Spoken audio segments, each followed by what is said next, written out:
Okay, hi everybody. Welcome to our A2 playtest of the Maximum Apocalypse RPG made by me. So we're going to do that. Whoa. I need to mute the YouTube channel in the background. Okay, sorry, technical difficulties all over the place today. We have a few people missing because of that, but we're good. It looks like we're all in here now. Thanks for those who are going to see this eventually, because it doesn't look like anyone's watching right now.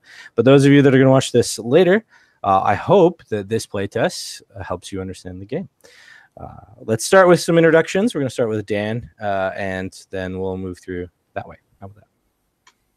How you doing? My name's Dan Cook. Well, I'm going to be playing the Gunslinger today. I haven't had a lot of chances to pre-gen, but it looks like he is like an old Western war veteran gunslinger. Likes to shoot stuff. As for me personally, give a little shout out. I run a podcast. If anyone's a fan of Savage Worlds RPG, the Many Savage Worlds podcast, you can check us out. We talk about setting and world creation for Savage Worlds specifically. And thanks for having me in the game today. Very cool. Very cool. You're welcome. Thanks for responding and being here. David? My name's David Heath. I'll be running Brother Kane. First name Brother, last name Kane. It's not a title, it's his actual name. He does have a female sibling named Sister, but I doubt we'll see her today, who's basically a Ronin / priest. And I'm still working out the personality, and I just created him yesterday. So we'll see how it goes. I do have a blog. It's called David's Corner of the Universe, or Dave's Corner of the Universe. Talks about things from science fiction, gaming, Portland to Lovecraft. Very cool. And that's actually how I know David is from some Lovecraft. So we're Lovecraftians together. Okay, Sven. Hi, I'm Sven. I'm normally online go more like for 7 easy. It's easier for most of the foreign people for me then. I'm playing the firefighter named he's not a firefighter, that's his class. He's named Mojave, Mo for short. With most astounding about him, he has a jumpsuit, like a driver jumpsuit, which basically looks like a black dragon, which he puts on during fights. And for myself, I have a small YouTube channel where I did a Pokemon Tabletop United game, and I'm currently still running a Mutants and Masterminds game. So that's right. Very cool. Sven is the character's a fireman. To be clear, he's a fighter. Sorry, with fire. fireman. Fighter with fire, not a fighter on fire. Because he fights with fire, I thought firefighter. Yeah, right. No, it's absolutely. Yeah, fireman is the title, but no, you're right. You were on the right track. You got it. You figured it out. Yeah. All right. And then Sergeant 86 Delta. This is your second time on our YouTube channel. Yeah, I'm a repeat offender. Yeah. So, yeah, I'm like into anything that's post-apocalyptic. So, yeah. Scott says, "Hey, I got this game," and I'm like, "Hey, okay, cool." So yeah, like the system, I find it pretty simple. I played a lot of different PA games, so this is good. And I'm going to be playing a guy named Ratchet. All brains, no brawn, liable to get squashed real easy, but we'll see how it rolls. Okay, very cool. Very cool. All right, so there's a couple things for you guys to decide at the start of this game. First off, you are going to be on a boat. That's thing number one. You are on a boat already. At the start of the adventure, you're already on a boat. And so you guys get to choose the name of the boat. First thing. What do you guys want the name of your boat to be? The Good Ship Lollipop? We have one vote for the Good Ship Lollipop. What type of? It's just just a junker boat steamer kind of deal. It basically has a small cabin. Riverboat or sea boat? Riverboat. Riverboat. Rolling Rivers? Okay, we've got the Good Ship Lollipop and Rolling Rivers. Any other votes? If it's just the two, you guys can vote off, or I can roll a die. I was going to say vote, but let's just maybe doing it random might even be cooler. Okay. All right then. We'll go with Or Lolly Rivers. Oh, now we're going with Rolling Rivers. The good Lolly Rivers. Lolly Rivers. Okay. Well, how about we do something about rivers? We'll do that. We'll do like a Lolly Rivers river lollipop. Something like that. Sweet River Ride. You know, I was gonna. Now it's called the Sweet River Ride. That's what it's gonna be called. No, I'm just kidding. All right, so you guys are on the ship. All these names are crossed out on the side. Everyone calls it whatever they want, essentially. Okay, so you guys are on the Mississippi River, which is not really a river. It is a river, but because of all of the different seismic cataclysm things, like the area has been pulled apart. The river is much wider, and it's more like a sea that's really long. So it's a really long, quite wide sea that separates two pieces of land from each other, which supposedly used to be a one whole place, but you can't believe that because they're so far apart. I don't remember seeing how old you guys are, but I think I don't think any of you are kind of old enough to have been around when they were. I mean, besides being a kid, when they were one place. So for most of you, you're just kind of like, this was one place. How could that have been the case? That is not true. But you're traveling on it, and you've been on it for a few days. Now the question is, are you guys traveling on the Mississippi because you are some survivor party that's trying to get to the other side, or are you traveling on it because you are pirates and you're trying to find other boats on it to then take all their stuff? What do you guys think?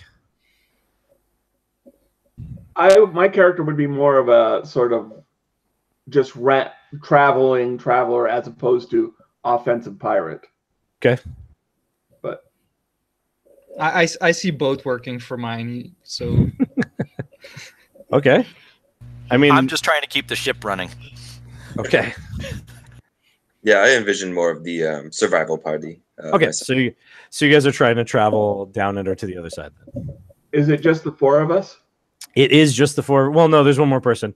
There's the four of you, and then there's the actual ship captain, who's an Akebulon person, an African man who speaks English, Creole, and Akebulon. So if any of you have that language, most of you probably don't, because I made your characters in some cases, in most cases. And so unless you're the hunter, which I don't think any of you are, none of you have Akebulon as a language that you know. So you'll have to communicate in English Creole, which is great because you won't be able to understand when he starts praying to his gods. Anyway, so cool. So you're traveling along that and you're searching. So you're searching for other goods and stuff to try to live, right? You're trying to find what you need to get through your everyday, because honestly, you don't have that. And the fishing boat on the river has been pretty beneficial for you for the most part up until now, because there have been fish to fish out of the river, which is great. And it's river water, so it's, not salt water. That's good. So the only thing you have going for you is that you're surrounded on all sides by water, which is wonderful for the most part. However, in the past week, the fishing hasn't really been good. And it has been a week because traveling from one side of the river to the other side of the river takes at least a few days if you go in a direct line. And you guys haven't been going in a direct line, so you've been on the river for a little bit over a week. But in the past 7 days, you haven't really been able to get a lot of fish. And so in the past 2 days, you haven't found any fish. So you've got to take some hunger damage, which is a weird thing to start off with. But this adventure starts off with giving you hunger damage. So because you have water, you don't have you have some of your daily required food allowance, but not all of it. So what we're going to do is we're going to be 2 days of food damage based on your character. If you have food in your inventory, you can eat it and not take hunger damage. But you have to erase the food in your inventory. MREs, baby. Yeah. If you don't have food and you have to eat you have to eat a number the of hot sauce. A number of food units equal to the amount of food you're supposed to eat based on your build. I think that Sven, I think your character is the one that has to eat like 5 food units or something. Is that right? Let me check. See, you are his builds. I think his builds like 210. So yeah, you eat 5 food units a day. So you have to consume enough food. So your MREs have 3 food units each. So you have to eat 2 of them in order to not take hunger damage. I could see him dipping into Ratchets. That's per day, by the way. So you have to eat total in this 2 days time. You have to eat 4 of them. 4. Yeah. Okay. I have those. I have he's some over there digging into it. I'll share. You have some food you're going to share? Yeah. Way to be a nice priest. Okay. So essentially, it sounds like we're going to spread some food around and people have food. So you're not worried about the fish. You're just losing things from your inventory, which is not great because that means you can't rely on that later on. But cool. So you guys don't take any hunger damage, which is nice. But you do lose some of your inventory just because that's how brutal this game is. All right. So you've begun a northerly trip in hopes of finding more fish in the process of traveling. However, you're really worried because as you're traveling, it's not getting any better. You guys go to the yacht pilot, whose name I have not written down in the game adventure, so apparently it's whatever it wants to be. Talk to him. He and sort of shared with him that you are not too tremendously excited about this new course because it doesn't seem to be yielding any difference from the other course, and it's just going to take you longer to get to the other side, so you can get off this damn boat and not have to deal with him not feeding you. However, he tells you that his gods have told him that there's a bounty up ahead, Captain Ahab. Well, I guess his name could be Captain Ahab. Why not? So he tells you that his gods have told him that there's something up ahead. So he asks for a few days. I assume you guys give him a day, maybe. I don't know. What do you guys think? Would you toss him off the boat and go about your own business, or would you let him We would want something for trade because I know he's keeping stuff like you think he's got food hidden somewhere? Yeah, he's got food in. Got those extra stores of food hiding in there. He does in fact have a little bit of food. He's got basically enough food for you guys for 1 day. So if you're willing to accept his food rations to go on this course, he promises you that there'll be something up ahead. Does he seem sincere about his beliefs, or does he just seem like he's just lip service? Well, he does seem to be a little bit sincere about it. He doesn't seem to be lying to you at all. So he at least somewhat believes that whatever he knows is true. Then I will have faith in his faith. All right. Cool. Okay, so after a day and you guys eat up all of his food, the clouds begin to gather overhead and you begin to wonder who exactly he's been praying to because it doesn't look so good. Just about the time you guys are ready to go ahead and take control of the vessel and turn it back, you see something in the distance. And the captain begins to steer the boat directly toward that thing. What you see as you're coming up on it is a vessel, a pretty large one, sitting in the water. The large ship seems to be immobile in the water, and as you get closer, you realize that it's caught up on a sandbar in the middle of the river at a high point. It's more than 300 feet long and wide enough that you could place your own little yacht thing on its deck and still have space to walk around it. The sky is getting pretty dark, and there are no lights on the vessel, so it's going to be basically dark here for a while. And as you guys get closer, you begin to notice that there are no crew members anywhere that you can see, and I have to change something because I didn't fix this. If you guys want to make a perception roll and not a scrutiny roll, as scrutiny no longer exists, you can do that.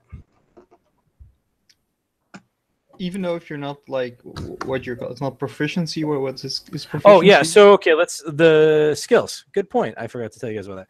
Everyone has access to all of the skills. Everyone can do them. The difference is whether or not you have proficiency in the skill. If you have proficiency in the skill, then you just roll it. But if you are not proficient in the skill, then you have disadvantage on your roll. And disadvantage is an extra D10 in this case for the 10 slot for your roll, and then you just pick the higher number of the two as a disadvantage. An advantage would be the opposite, right? You pick the lower of the two. So you're essentially going to roll 3 D10s, 2 of which are going to be 10s dice, and 1 of which will be 1s die. If you don't have the skill itself. And I need some dice. And scrutiny is a separate skill from perception? No. It's perception. I forgot to change it in the game rules. It's perception. How do you know if you make it for proficiency? What's the number you need to get below? Okay, so if you Okay, don't have it so- because it's not on your character sheet, it's going to be tied to your instinct number, and that's the number you have to get below.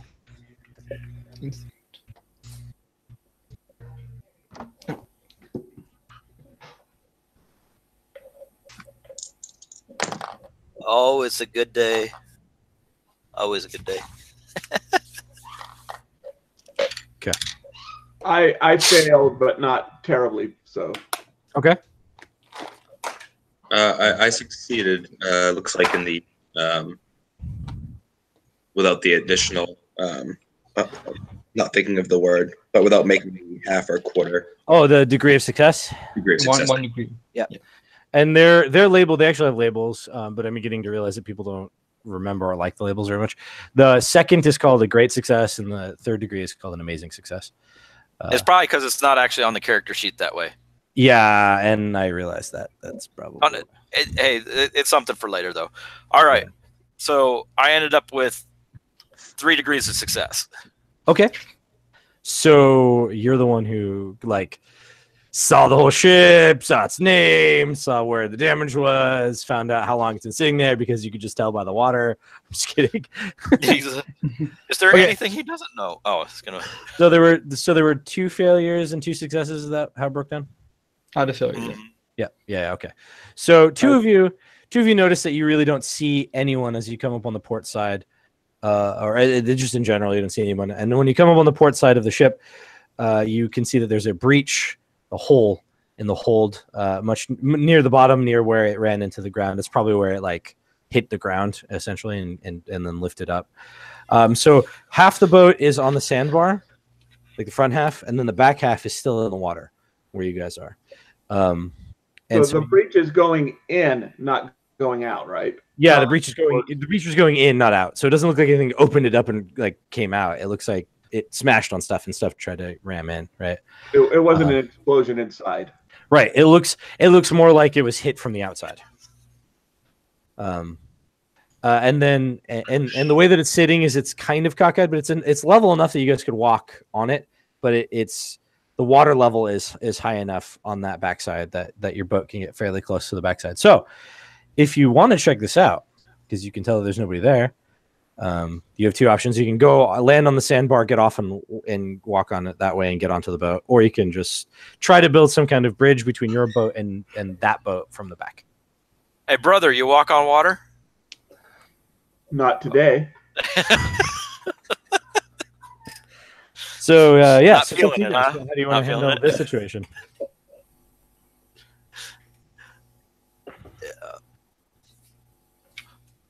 I'd say we'd land on the sandbar, or at least Yeah. get close enough to it.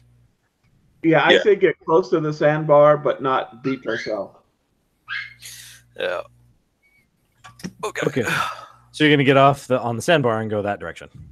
Yep. Ooh, that's an option. Okay. So who's gonna go first? I I can. will. Okay. Who's going first? Yeah. Okay. All right. So when you begin to climb off the boat onto the sandbar, you first realize that it's very soft. You're a bulky character, so you sink a little bit in the soft sand, and trying to walk is quite a bit hard for you. Why don't you go ahead and roll an athletics skill for me, and I'll determine, and it'll basically decide how easily you move through the sand. And I think you have that one. 95 I rolled, so that's not good. Oh, so not great. So even though you have a ridiculously high number, you still fail. Okay, so it's not that you fail, but you're gonna have a hard time walking around essentially in this sand. And at some point, maybe you'll have trouble with getting off the sand and getting onto the boat. So we're just gonna deal with that when we get to it. But you're walking around and it's soft enough that you're having trouble. Your feet are sinking in, and you're spending more time trying to keep yourself upright and balanced as you walk across it. But it is solid enough that it shouldn't be that much of a problem for people that are maybe not as large and as bulky as you are. I'll make sure to have one hatchet out at least. It's probably a good idea. Yeah. All right, who wants to follow him onto the sinky sandbar? Yeah. Well, as the other combat heavy character, I would probably bring up the rear. Okay. Unless the group wanted to send in, me to go right behind him, but it may be better to have both of our ends covered. I'll go next. I'm pretty combat, but you're ranged, so you can cover us from behind. True. You don't have to be at front to fight. He kind of does. Okay. And what is the size for your character, David? 80. Okay, he's so average. he's average Medium, size. average. Yeah. All right, so yeah, when you step off, you find that it is a sinky sandbar, but it's not that bad for you. You're not sinking in all the way or anything. Like, it's not up to your knees. It's just that your feet sinking a little bit. It is still going to be hindering terrain, so you are still going to need to roll some athletics for me and determine how well you walk across it. What do you need me to roll? Athletics, the athletics skill. Okay.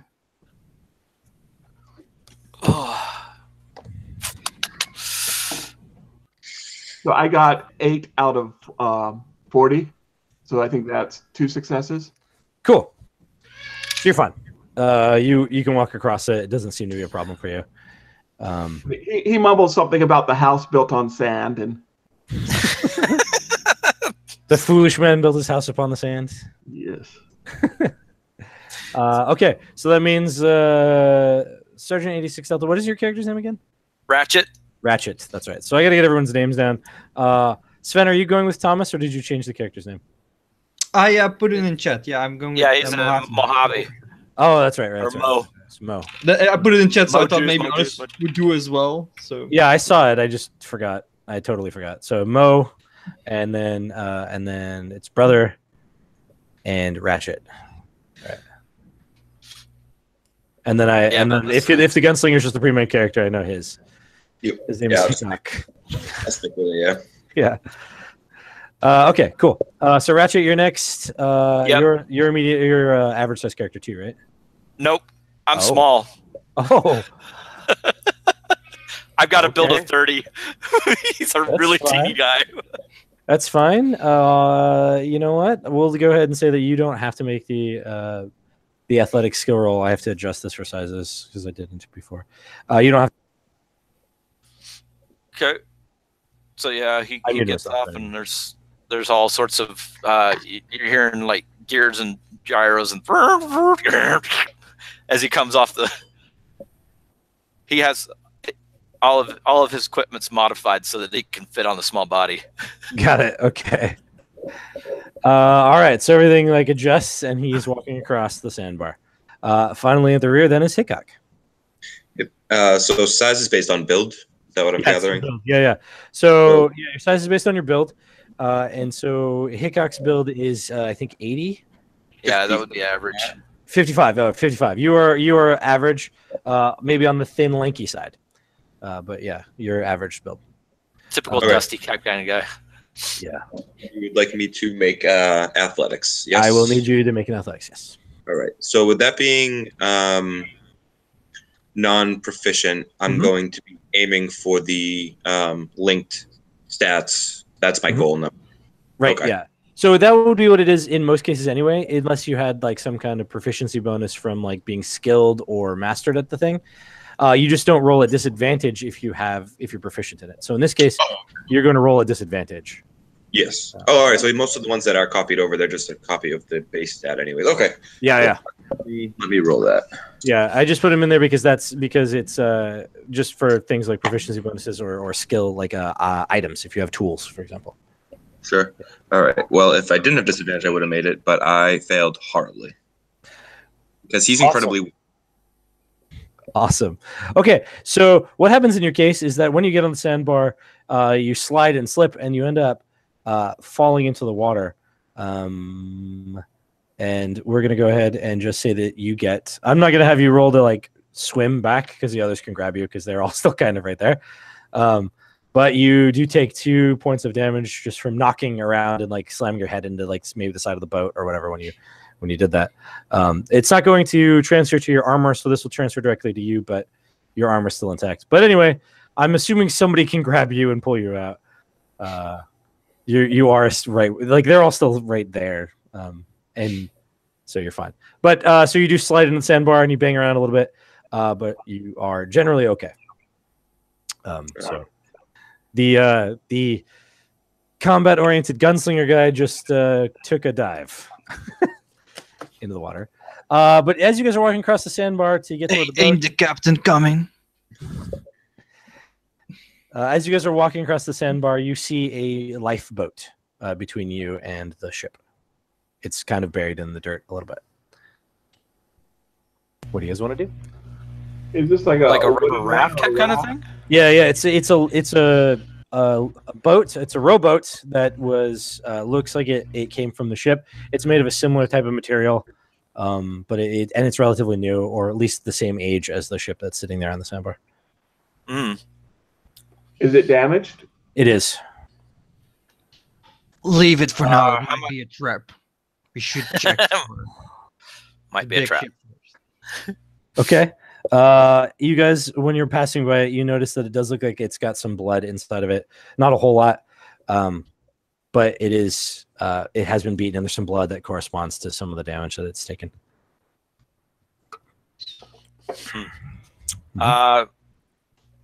Salvageable? Yes. Yes. Yeah. You could take the damaged rowboat and bring it back to your ship, and patch it up later and make it into a rowboat that you have. No, not so much a rowboat. I mean, Ratchet notices that some of the others are having a harder time walking across the sand. He just wants to know if he can strip it down and maybe do something like snowshoes, except for sand. Something that they can bear out their weight a little better. Yeah, if you're gonna break it down, then that's basically the same as building. In this case, we're gonna talk about crafting because that's what it. Well, yeah, it doesn't have any mechanical parts, so it would just be crafting, right? So you're gonna basically roll crafting to tear it apart. Okay. And then you're going to get crafting to put it together. Off of it. Yeah. My lucky day. So I got 2. So 2 degrees of success on taking it down. Okay. So you broke it down. You have 2 degrees of success. You go ahead and roll 2d4. All right. Bring it up. All right. Got a 4. Cool. So the boat itself, I'm trying to find the stats on the boat. The boat itself is going to be under gear. Where were you? I had you a second ago. The aliens. I don't need stats on aliens. I need stats on gear. Oh, I'm like 2 pages from it. God damn it. Okay. So the rowboat itself has 12 pieces total. So you pulled off 4 of them. Yeah. Okay. Yep. All right. So you got 4 pieces, which you can make into with some duct tape and stuff. So another craft skill, you can make 4 shoes essentially. 4 shoes. Okay. Yeah, because you're batch crafting in this case, and this is how batch crafting works. You're gonna roll a craft, and these guys are gonna be less than 4, so you can batch craft. So you just roll it, and then we'll figure out. Well, I guess you could make more than 4. It depends. What did you roll? I got a 7. So my crafting is 50. So yeah, that's 3 degrees. Okay, so you're gonna roll 3d4 for me. Actually, just roll 1d4, and then we're gonna times it by 3. Times it by 3, so you got 9. Okay, cool. So yeah, you can actually make 9. You have 9 points to make shoes, and since shoes are really only going to be 2, like was it 2 apiece? Yeah, they're going to be 2 apiece. You can make 4 shoes, which is what I said before. See, it works out. My math worked out the way that I intended it to. All right, okay, good perfect. old math food there. So right, yeah, so you have 4 shoes that you can make for people to walk across the sand. Right. So he's like, he passes a set forward to Mo. I'm like, put those on. It's like, why would I want tinder beneath my feet? Well, you sink up to your knees. Sure, this time I'm gonna burn them after. Oh, you can burn them all you want. What are you doing with the other shoes? Are you keeping them, or are you giving them to somebody else? Actually, I I'll turn around and hand them to The gunslinger. yeah, the gunslinger. I can try to remember his name. I'm having Okay. a problem. So essentially, these shoes will help you walk across the sandbar. They'll give you advantage on your roll, which will negate the disadvantage, which is good. On So the there you go. athletics. Okay, cool. On the athletics roll. That's what they'll do. That's their effective functional purpose. They are also apparently 2 CP each, and so you can keep that in your inventory as stuff you have, if you so choose. Or you can keep them in your inventory as sandbar shoes. Don't be making fun of me like that. That's just rude. No, that was beautiful. You used the batch crafting system effectively, and like I said, the math worked out. So it's mathing. All right. I guess I designed it Go correctly. clog dancing. No clogging though. Sorry, no clogging. No clogging. Okay. While he's doing this, can we have a look from the ship from Yep. this angle? So that would take a little bit of time. So you can absolutely look over the ship before you get on it from this angle, while he's making these shoes. So yeah, if you when you're looking around, you find that you see. I'm not even going to make you make a roll for this, but you may make a roll for it later. But you don't see anything. There doesn't seem to be any kind of movement, any kind of people. There is some damage, it looks like, on the outside, as either with that gash on the outside, but other than that, there's not a whole lot. It doesn't look like this ship has been doing much. It's just sitting there.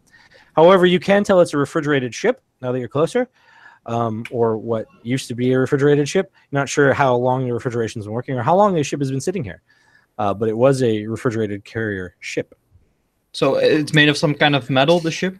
It is made of metal, and it's also large enough to have been probably an ocean vessel, not a river vessel for sure. It has cranes on it and a tall superstructure. So you essentially have the main part of the boat and then a superstructure that goes up on the back. It looks like this. It's quite a large ship. And so you've got all of these different pieces to it. And it's much larger than the normal things. It's anchored on the sandbar then. It is yes, partly on the sand. It is 70% on the sandbar, and then there's a 30% on the back that's just in the water. Well, at least as far as you can tell. What's up? Can we see the aft? Yes, where the superstructure is. What's that? Is there a name on the back? Yeah, but it's in a weird language. It's a bunch of letters, no vowels, as far as you can tell. So I will go to my fellow companions like, how the hell did this got here? I'm guessing a Sharknado or something. Sharknado. Sharknadoes. Those were the 8th plague of the Egyptians, I believe. And it's all, it's all in hieroglyphics on the back end. It's all like pictures and stuff. I wonder, does Sharknado fall into a seismic cataclysm event, or does it fall into a different apocalypse?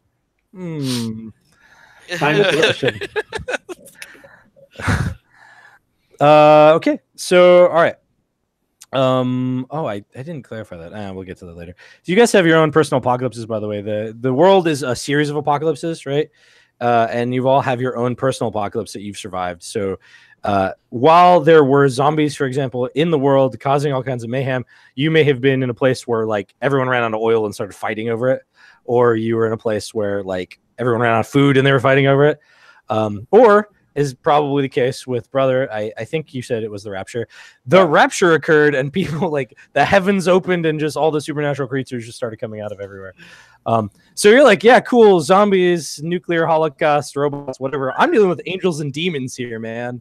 And so that's kind of the stuff that exists in this universe. Everything has happened. So you shouldn't be surprised if you're fighting zombies and some aliens show up and then the giant robots come in to start killing everyone. You know, it's like that sort of world. Every 70s drive-in movie all at once. All at once. Giant nuclear mutant spiders fighting the aliens from Planet 9. Right? Like you got to start somewhere. Yep. Okay, so your shoes are done and you guys can make it across the rest of the way to the ship. No problem. Now that you get to the ship, you can climb on board. How do you guys want to climb on board, or do you want to go back? So I mean, we could end it right here. That's it. Oh, that's fun, guys. Have a good day. It doesn't look like there's any food on board. Let's go back. Well, any food that is on there, I don't think we want to eat it anymore. So, yeah. Now, the gas Well- side of the ship, I mean, that's big enough that we can just walk right into one of the lower deck levels, I'm assuming. Yeah, it is actually big enough that if you were not a bulky character, you could probably climb through it pretty well. If you're average sized or so, that's fine. You can climb onto it and get in through the hole if you would like, yes. Or you can climb all the way up to the deck. How difficult is the climb? Can Mo go through the hole? Can Mo go through the hole? No, he cannot go through the hole. He is. Can I use my crowbar to make the hole a bit bigger? Yes, you can. Absolutely. Yes. So you can take your crowbar and you can use it to pry the hole bigger and make a hole big enough for you to climb in, if that's what you want to do. Yeah, let's do that.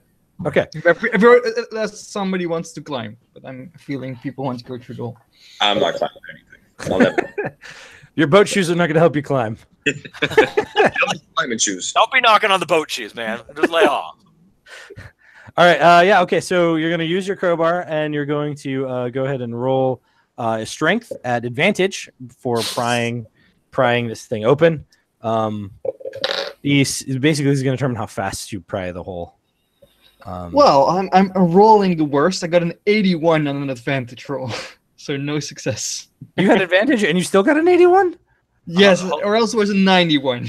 Oh wow. Okay. Okay. I'm using my. Wait, I can use luck, right, to reroll? You can, yes. So Yeah. you can reroll a number of times per game equal to your luck divided by 10. So in your case, three times. Yeah. Let's do it on an advantage roll. All right. I got 20. Okay, there you go. And that's on your strength. That's pretty good. That's 2 degrees of success, I believe. Yes. Right? Yeah. Okay. So you managed to in that's really fast. You pry it open well enough to get yourself and a little bit more so you could climb in. So it's quite a large gap that you make, but it makes a lot of noise. It's a lot of banging and wrenching and scratching. Yeah, it takes me a long time until like I get the correct spot, and then Right. my luck. Yeah, you just happen to get it. You miss the first time you kind of press on it, and then you just jam it in there, and you get in the right spot where you just pry it off, and so a large hole opens up from your prying at it, and it's quite impressive anyway because this is a thick hull of the ship, which are enough to pry to make a hole to get in. So you can climb in now after making a ton of noise. I was going to say that I do have the deja vu ability. Oh, you chose the time paradox. Got it. Yes. So to clarify, his special ability means that he has a number of times per game that he can reroll, that he can allow any roll to reroll, including not just his own, but other people's. He can just go, you know what, we're rerolling that because I remember it happening differently. And that's he's essentially Prince of Persia. That's like, I'm going to turn back time, whoop, or we're going to try it again. I think you ought to rename it instead of deja vu. You just ought to call it the Sands of Time, and just you walk around with that. He just has a dagger, and he's like, bloop, bloop. Zoop, back in time. Okay, all right. So you guys climb into the ship, and you guys are inside. So I have to jump all the way to the inside of the ship section. You weren't planning on being on the inside? No. I mean, I just have it written in a certain order, right? It's just like starting at like certain levels and then working way down. So no, I did not intend for you to start inside the ship, though it is one of the options because it depends on how you climb. It's kind of sandboxy that way. Cargo holds. That's where we're at. Most players, when you say there's a big dent in the ship, are like, yeah, we're going to. You could climb on the back. It's actually quite easy. You wouldn't have had to make any of those athletic rolls if you had built a bridge to go across the back of the ship. Well, I can't climb off of a boat, so I definitely didn't want to try to climb onto another boat. Could you guys like kind of lower me, please? Or just... Oh yeah. By the way, I the sand shoes, I put them off while inside of the ship unless there's sand. Oh yeah, no, you could totally take them off and just discard if you want to. He just chucks them out there. I'm like, cool boat shoes, bro. I'm just gonna wear them and clog around like I'm wearing like swimming fins, like inside the boat.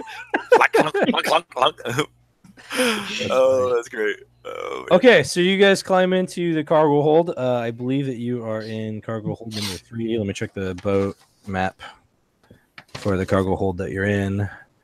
Boat map. Yep, hold 3. You're in cargo hold number 3. So you climb inside the boat and you find that it is clearly had obviously been a refrigerated boat. There are stacks of things, but most of it seems to be in various orders of disarray. Essentially, what you have is on your hands right now. You have this terrible, terrible smell from the bins or these containers, like 50-gallon drums that are essentially around you, but they smell horrible, like decaying grossness. That bad, huh? Mm-hmm. So, You notice that the ceiling is about 10 feet above you. There's probably at least one layer between, like one level between where you are now and the deck of the ship. So there's a second layer in there. And this is reinforced by the idea that you see a ladder in the corner. It's dark, by the way. I forgot to mention. Do any of you guys have flashlights? Yes. Yeah. Okay. Nope. Do you have anything that makes light? There's Sven. Flares, but I'm not going to use it. All right, so these guys, so you have 2 guys with flashlights. That's fine. That's enough light that you guys can see around. There is in the sort of where you are down the way a little bit on the left side, or the what is that? Right side of the ship. Right side of the ship is port? Starboard. Starboard. Okay, starboard side of the ship. It's got the R in the name. That's a good trick. Port for you guys does as well. In my language, it doesn't. Port and left both have 4 letters in them. Got it. Okay. Yeah. Okay.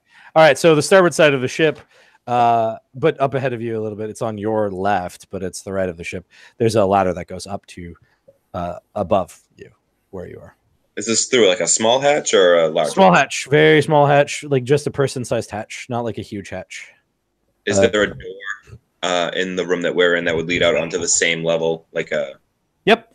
So straight ahead, just past that, more in the center, there's a wall. I mean, there's a wall there, but more in the center of that wall is a door. Can I check the drums for any residue chemicals, like the stuff that's in here? Yeah, go ahead. Crack one open with your crowbar. See what you find. I'd like to step away before he does this. Fish guts. 37. 37. That's It's 2 just degrees of to- success. Yeah. So when you pop it open, you find that you get hit with this just terrible, terrible smell. And you have to make an immunity roll for me real fast. As your body attempts not to like deal with what you just hit you. It's not like you need to- 25. So that's 2 degrees of success. Okay, 2 degrees of success. All right, so you don't vomit or anything. It's just this rough smell. What you think you're looking at is some sort of cheese-like substance. It's curdled dairy products of some kind. It's just bad. It's just Yeah, I bad. like when the smell. I close the bag and Yeah. However, you do notice on the wall next to you is a first aid kit. There's a wall, like on the wall panel. I'm gonna check the first aid kit. Well, I say like anybody lactose intolerant. We all are now. I'm intolerant to that smell for sure. Okay, so I don't feel so good. the first aid kit is just kind of placed on the wall. It can be ripped off like with just a normal just pulling. Like anybody could do it without even making a strength check. You can just yank it off. It's just sort of attached to the wall. But it is a first aid medicine kit. It contains, however, it's not 10 like the normal kit is in an inventory. It's 5 component pieces from medical supplies, essentially. And so the way that the medical kits work is that it adds 1 to your healing rolls whenever you make them. Like adds 1 degree of treatment, so it becomes a higher treatment level. And then it holds component pieces that you would need to patch somebody up. So you get to use those instead of ones from your inventory until it runs out, and then the kit goes away. So there's 1 of those.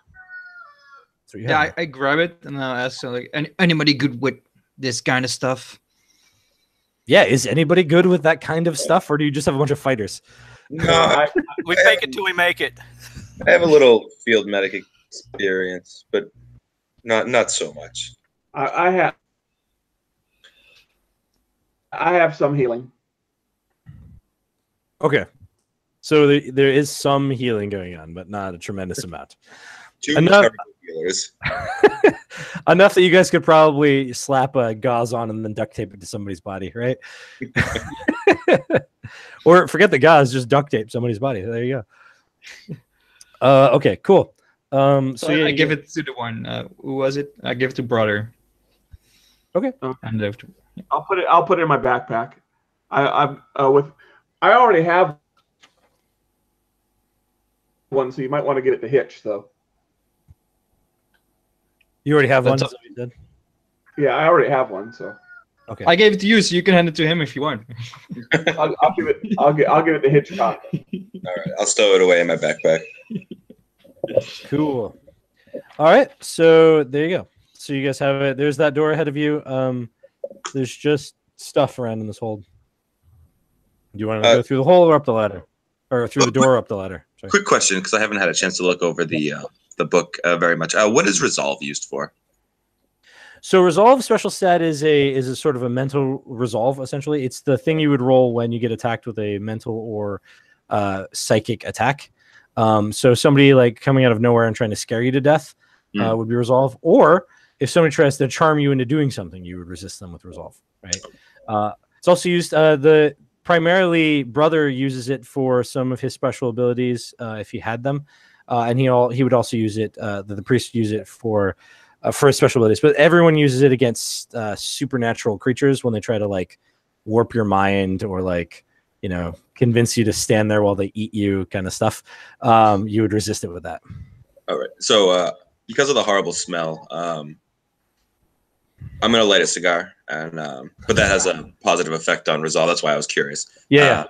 So I may not need it, but maybe it will mask the terrible odor of curdled cheese. Yeah, absolutely. It does. It would right now. It wouldn't help you, but it might help you later, right? And because the cool thing about that is that it's not just a now effect. It holds for another 5 hours. Yeah. So when you smoke it, you essentially get for basically the rest of this game session. You're going to have a benefit to your resolve. So, yeah, that's the episode. Same cigarettes have the same ability. They just doesn't last as long. Also, for Sven to know, he just lit something on fire. There's now a burning thing near you. Yes, absolutely. Okay. On fire. Okay, so you light your cigar and you're smoking it. The rest of you, he's smoking a cigar while you guys are hanging out inside of a ship. What do you guys want to do? Well, the no smoking signs are off, so he's good, right? Yeah. Damn it! No, don't stare at me like that. So, like, are we gonna do this quietly, or should I just yell, "Hello, is anybody here"? I'm asking. not sure stealth is an option anymore. He asks. Okay, hello, is anybody here? All right, it echoes. It just echoes off the walls, and you hear it just through the holes of the ship. But there doesn't seem to be a response. No response. So I'm guessing at least 5 creatures. One for each of us, plus one, right? Standard game master rules. 1 per PC plus 1. Okay. So where do you guys want to go? You want to just keep hanging out in the curdled milk room?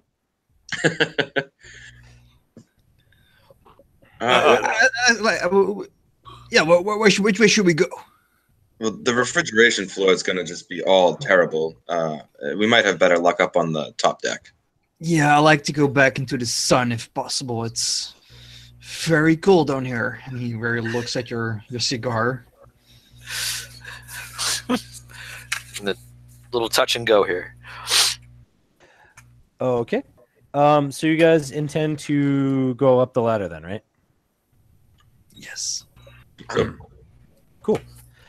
So you guys go up the ladder, and you find that it comes out to a floor above, but not the main deck. You are in yet another refrigerated room-ish area. There are cabins in this room that are small. They're like little closets throughout the room, but there's this big empty space right in the center, which you assume is where they were supposed to store stuff but aren't storing stuff, or whoever was running a ship isn't storing anything here. So it's a big empty room. Directly above you, however, is a like a hatch, what appears to be a hatch, but it's large. Like it's basically the same size as this entire space.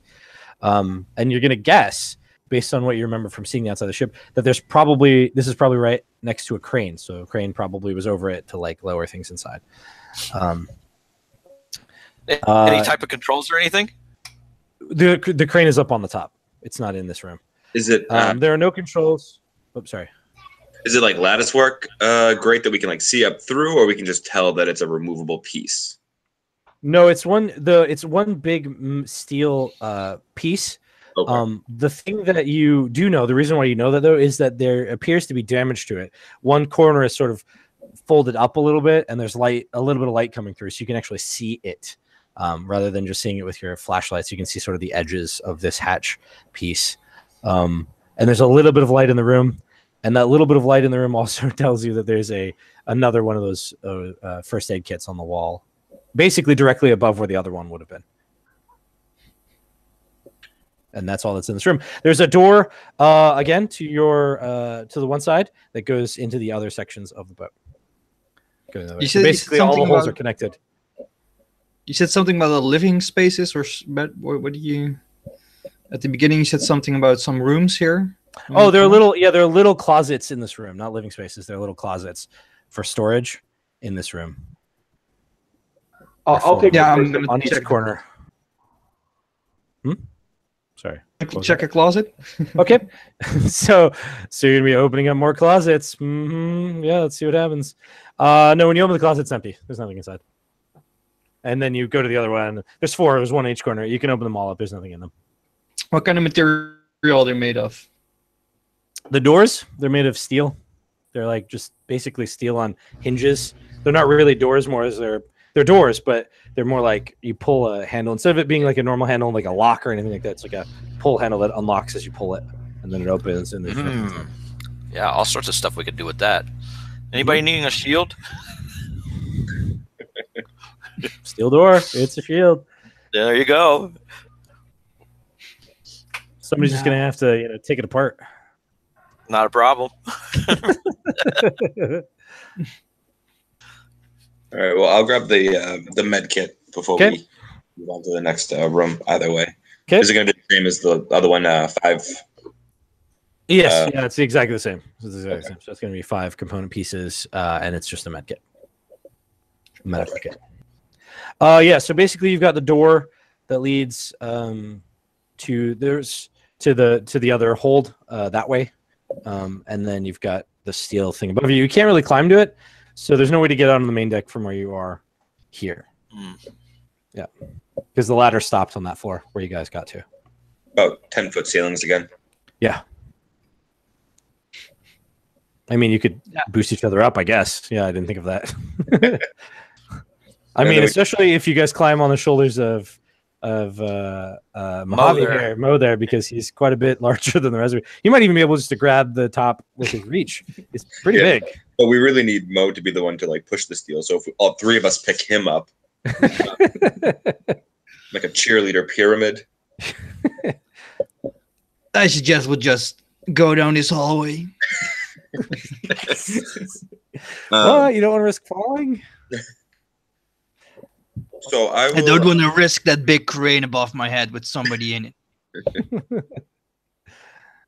The flashlight, is that like a handheld unit? Yep. It doesn't specify. So, all right. I have a flashlight, so I will draw a pistol in one hand, flashlight in the other, and I guess we'll open up the door out into the hallway. Okay. You open up the door and you find 2 doors on either side, directly in front of you, like a small hallway. So there's 2 doors, and then there's another door at the end of that hall. All right. Do they all appear the same? Do they look like one of them like cargo doors versus like? Yeah, they're all cargo doors, storage doors. Identical. Yeah. None of them indicate being like a stairwell or anything. No. All right. Is all the writing in that non-English language or not in English language at all? Again, no vowels. Do you have intelligence? Or do you have academics? No. Okay. Does anyone have academics? Yes. The scientist does. What are you talking about? All right. When you get in the hallway, you can make an academics roll to see if you can sort of decipher it, figure out what language you're looking at. But you're not in the hallway yet. Yeah, well, Yeah. I mean, I'll step out into the hallway and then at least allow everyone to follow in behind me before I decide which door to open. Which magic door to go in? I don't want to lead everyone to their doom, but I probably will. So. All right. Okay. We'd get there anyway. We're All on it. So, what did you roll on your check of the languages? 40. 40. And that gives me that's 1 degree of success. Okay. You know that it's an old language that doesn't really exist anymore. You think that it's something related to somewhere in Scandinavia. Sven, all you you got anything, buddy? Just give me I'm Dutch, but okay. Very big. You're closer than I am. What are you talking about? Yeah, but he speaks English Creole, I'm assuming, because you all speak English Creole. Otherwise, he's talking a completely different language, and you guys are going like, I don't know what the fireman guy's talking about all the time. He's just over there being like, "Brr, brr, brr, brr, brr, brr, brr," and you guys are like, cool, whatever, bro. Anyway, Just take out the big guy in front of us, okay? he just trashed on your boat shoes, and you have no idea what he's talking about. It's cool. Everybody's knocking on the boat shoes. Okay. So Is you guys want to get the smell getting less? Like yeah. going So when down you go this to the hallway? hallway, the smell definitely is like this. When you climbed up to that second level, the smell sort of dissipated a bit because you're up on the second level. But yeah, in the hallway, it's less as well. All right. Well, I'm just gonna pick one at random. I guess I'll go with the. Let's see. I entered it. It's essentially So there's one directly. There's a door on directly in front of you that exits that hallway, and then there are two. Right. So you're gonna open one of the storages, is what you're saying? Yeah. We'll start with the storages. Okay. So you pop it open, and But it's empty. I hold them off. I'm like, maybe you shouldn't be the one to open the door. Woo! Yeah. No problem. After you. Yeah, I'll search for traps. All right. Okay. Oh, sorry. What? You cast? Oh, okay. A funny thing is that the priest type is the one that does magic. Anyway, so you're gonna pop open the door. Yeah. So, I okay. popped open the door. It's empty. They're all Well, empty. I'm like, okay, I guess you can open the other door. Empty as in completely nothing. Completely bare, nothing, not even like scraps of things you could tear apart. Aside from the door, there's nothing to take apart in here. Just empty room. Steel room. These appear to be, based on the fact that there are no windows and no aside from small ventilation shaft, these are probably just other storage rooms for like compartmentalized storage, essentially. Okay. Like, guys, could this be, somebody's been here before, or are we talking something that uses materials? I mean, I heard some stories about robots. Do they collect stuff? Because it's very empty here. Well, if it was a food ship when they were hauling food, it's a good possibility that the food's been taken off. I mean, I don't know. Well, they left the cheese. I mean, do you think the other food? Like, I mean, more like equipment. Like all the closets are empty. I mean, more the closets, they are empty. These ones are empty. Yeah. Like, I want to check for any traces of like dust on the ground to see if maybe recently something has come through here. A ship this size, we can't be the first ones to see it on this river. Like, is there like dust on the floor? There is some dust. It has been scattered, though. Do you have tracking? Let me check. No, I don't have tracking. I think You I can still do. roll. You can still roll it. Just a disadvantage if you want to. I just was wondering if you had advantage. Let me still roll. So I got a 13. Hey, see, even with disadvantage, you still did pretty good. Yeah. Wait, what was the disadvantage roll? Was that the 13 with disadvantage? Yeah, because all others had a 3. Oh, see, wow. Okay, well, anyway, you succeeded. Yeah, there's definitely been someone else in here before. There's, it's the dust has been kicked around a little bit. There's signs that people have been up inside this place. I pointed out to the rest of them. Yeah, so you know that other people have been here before. Well, we may not find a whole lot, but we could find that one lucky room. Yeah, they left the med kits or didn't see the med kits. It's true. Well, That's why I'm saying. That's why I'm saying robots. I don't think they have much use for medicines. it's probably them damn lizard men. Wait, lizard man. Snakes. I hate snakes. We're just going to go through all our nightmares scenarios. Ghosts. Yeah. Order demons. Yeah. So, shall we move on? Yeah, Mo, you want to lead the way? Let brother go first. I'll take the back. Okay. Do you have flashlight? You don't. It's gunslinger and mechanic guy that have flashlights. Yeah. But he's short enough. I'll hand mine over if brother's going to lead the way. He can You know what? hold. I've got a katana which is two-handed, so if the person behind me can shine the light. Okay. Yeah. I got it. Okay. Cool.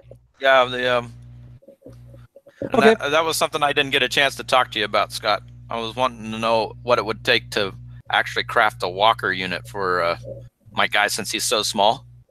Mech rules are still in development. Okay, I'm just double checking. Anyway, It's basically the same as a vehicle, but slightly different mechanics for some pieces. Of Right. it. So it'd basically be the same as crafting anyway. a vehicle.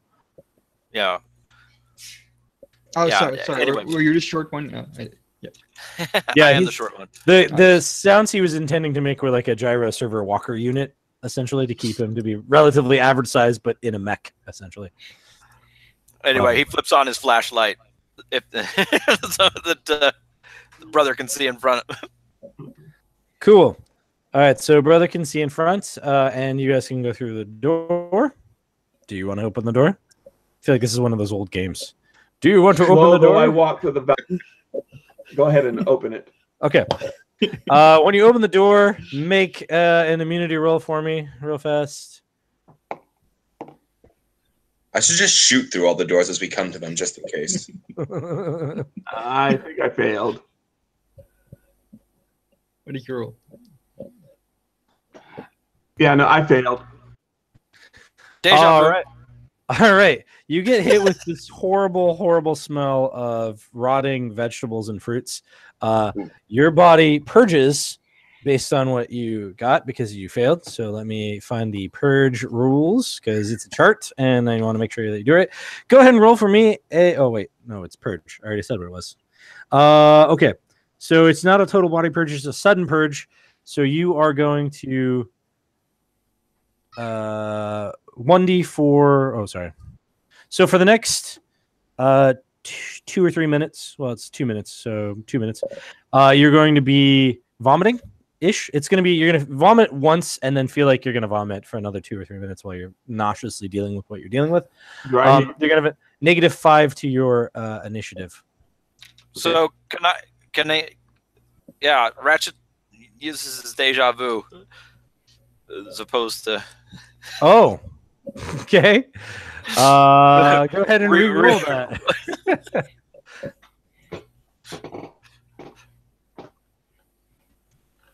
Just made it. Okay, so never mind. So you felt for a moment that you were going to be nauseous, and then you were fine. As Ratchet goes like, I don't remember him getting sick on this trip. When did that happen? Are you car sick? I wish it was like the real Sansa time where you can only rewind just enough to relive the tragedy over and over and over. Throwing up. Vomit, vomit, vomit, vomit, vomit again. Dude, That's enough already. All right. He's Yeah, like shaking it. It's like, oh, stop. It is intended to be like for right before, like so. Before I would have said what happened is when he would have re-rolled it, but we didn't get there. Yeah, I was fast trying enough. to get your attention there, Scott. Yeah. You were already into it. That's He's the like, case for him. he's definitely purging it. He's going to purge. I was like, okay. So Well, every I mean, it could have made it worse. He could have got random diarrhea, but that's not what would have made sense. Yeah. So Ratchet looks at Mo and like we could clear this. We either go fire or chemicals, and he taps his tank on his back. It was like I'm very interested in what you wanted to do here. What do you mean with? In the room ahead of you guys is a pile of vegetables in the center of the cargo hold, and you can see a bulldozer vehicle. There's a vehicle in here. Nope. all right. Everybody wants a full-size bulldozer. It is a ship-sized bulldozer. So it's a miniaturized bulldozer. It is a full-sized vehicle, as it were, but it's small enough to move around inside the cargo hold to push things around, essentially. More like a bobcat almost. Yeah, like a bobcat bulldozer, not like a full truck. It's got tracks. I can use it. what I wouldn't have done for all this food when it started. Man, this is lots of spillage. Mm-hmm. Quit listening to your stomach. However, you guys had also, the deja vu designators. you guys also notice as you're looking in that you can all smell the smell, but you didn't get hit with it in the face, as because you were standing by the door when it opened. But you can smell this. But you see in the room also it appears to be on the back of the bulldozer thing, 2 jerry cans of 20 liters of gasoline. Oh, yo. Got it.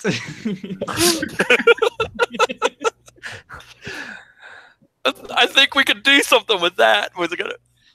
So you guys want to Quick enter the question. room? I'm assuming. Quick question. I have an Yes.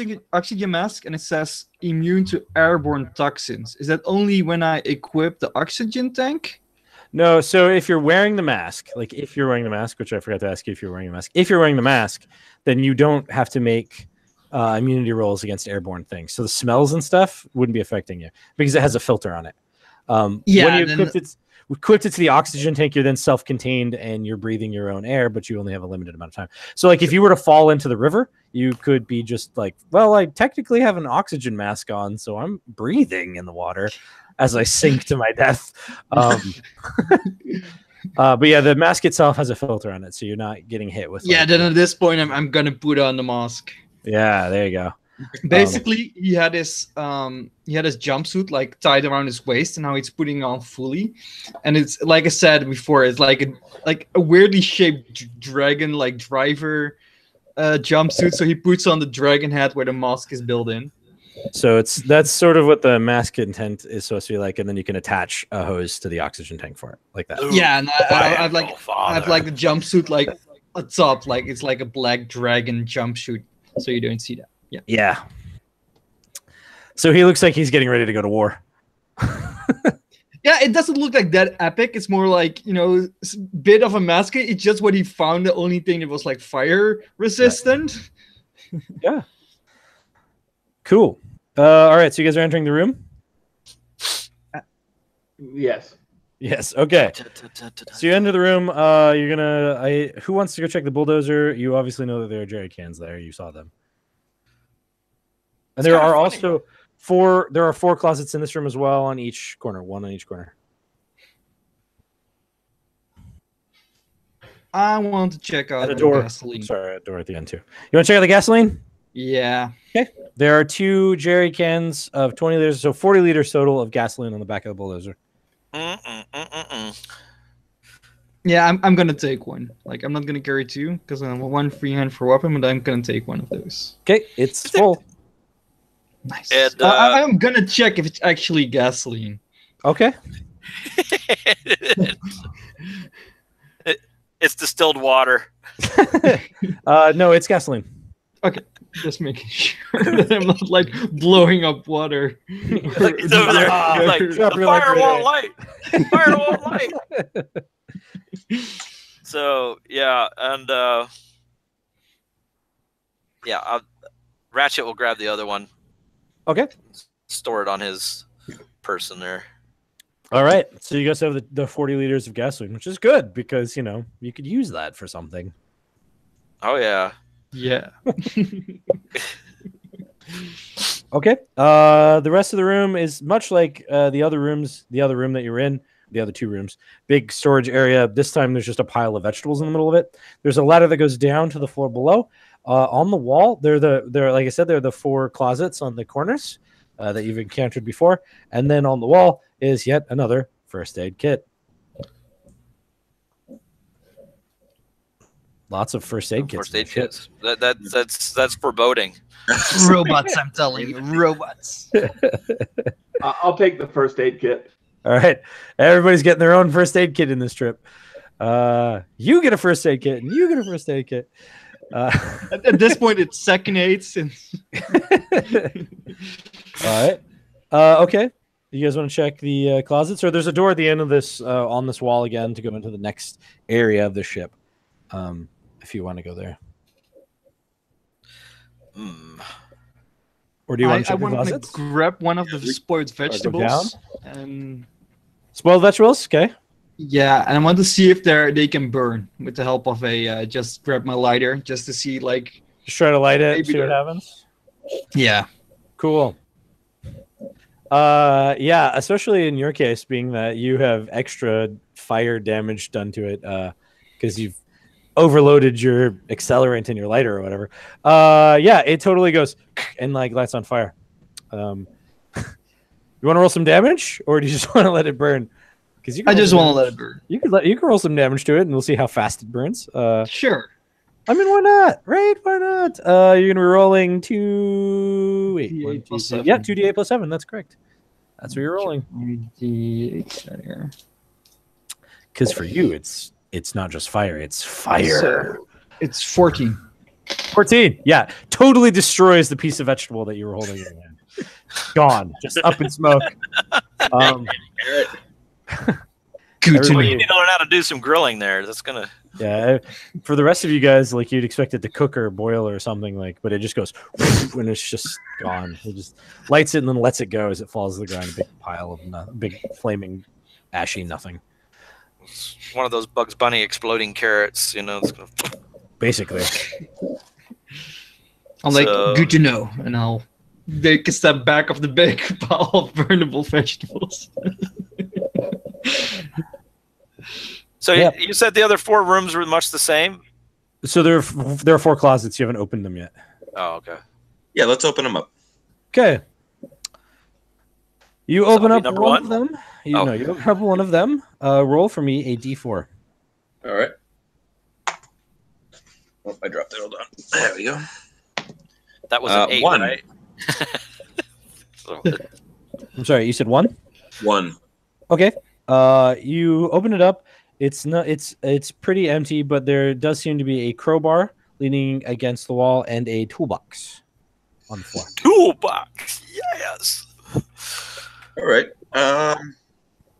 Well, I'll call over Ratchet. Ratchet, want some more tools? Yeah. More power. More power. And then And you said another crowbar, huh? Yeah, so there's a crowbar and the box of tools is their mechanical tools, like the toolbox Right. or mechanical tools. I have no use Can for I the check? I want to check the crowbar if it's better than mine. Just to see for quality. It's average quality, so there is inferior and superior quality. Those are things, but these are average quality. Most things are average quality unless they've been designed to be superior quality, and they're only inferior quality if you made them that way, which is kind of weird. Or the game master said they were. In this case, it is not inferior.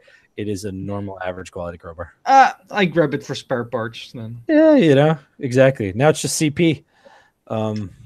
In fact, No way, dual wield crowbars. probably an advantage in 2 directions. Yeah. I make another hatchet out of it in the future. Yeah, there you go. Exactly. Sharp in the end, it becomes a spear. Okay. Use them like ice picks, you know. It is that is the thing to think about. You are, that's the thing. Winter is coming. I can see him. He's like he just like Mo just skips the ladder. He's over there like climbing the side of the ship. Very Wolverine style. All right, so are you guys gonna open the other ones, or are you gonna move on? Yeah, I'm gonna check one of the other. Okay, so basically, for every door, whoever opens the door, just go ahead and roll a d4 and then tell me what you got. 4. Do we just take one each, or Yeah. Sure, why I mean, not? dice roll? All right, so Sven, you got a 4. Yep. Okay, you found what basically is various lengths of netting, just netting to hold stuff together. Now, it can be used as a net weapon, which is a wrangling weapon that you use the wrangling skill for. Nice. Can it be used as fishing net or the It can be used. It can be used as fishing net too. It's various different kinds of netting, essentially. Okay. Well, Yeah, I there's- think there's the captain smaller would and like larger some of than that. Yeah. Take that back for the captain. And what about the rest of you guys? I got a 1. Okay, so more tools. Wait, Okay. so there are only 4. So Who else? Sven opened another one. Did Hickok open another one? I only opened the first one. Okay, and all right. So yes, so there's another. You find more tools and a crowbar. The tools are the same kinds of tools. So you're basically just getting extra tools. Just getting a lot of tools. Never know when one of those is going to break. Yeah, and then And I'll yeah, you open do one. the last. Okay, and what did you get on the D4 roll? 1. Okay, it's crowbar tools.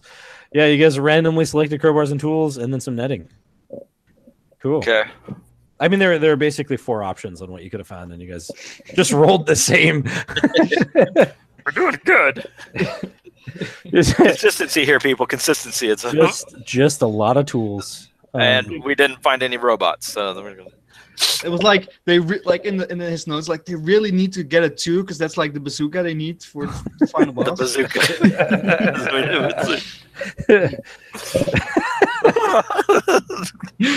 We just get there with like netting and 3 boxes of tools. Yeah, we got this. What is it? Isn't that like a Resident Evil 3? Isn't that how it ends? Like the end of Resident Evil 3, you got to use the bazooka thing on the big bad guy.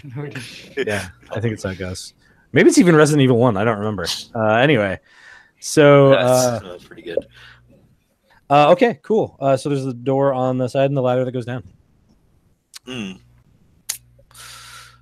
Okay. Let's go up. It's getting cold in here, guys. So go down you through the door in the wall. You said. Yeah, I think Yeah. that's instead Okay. of The light. Sorry, to clarify too. When you looked up, you had another one of those hatches, like from the other one, like the metal hatch above you. Yeah. Okay. So who's going first through the door?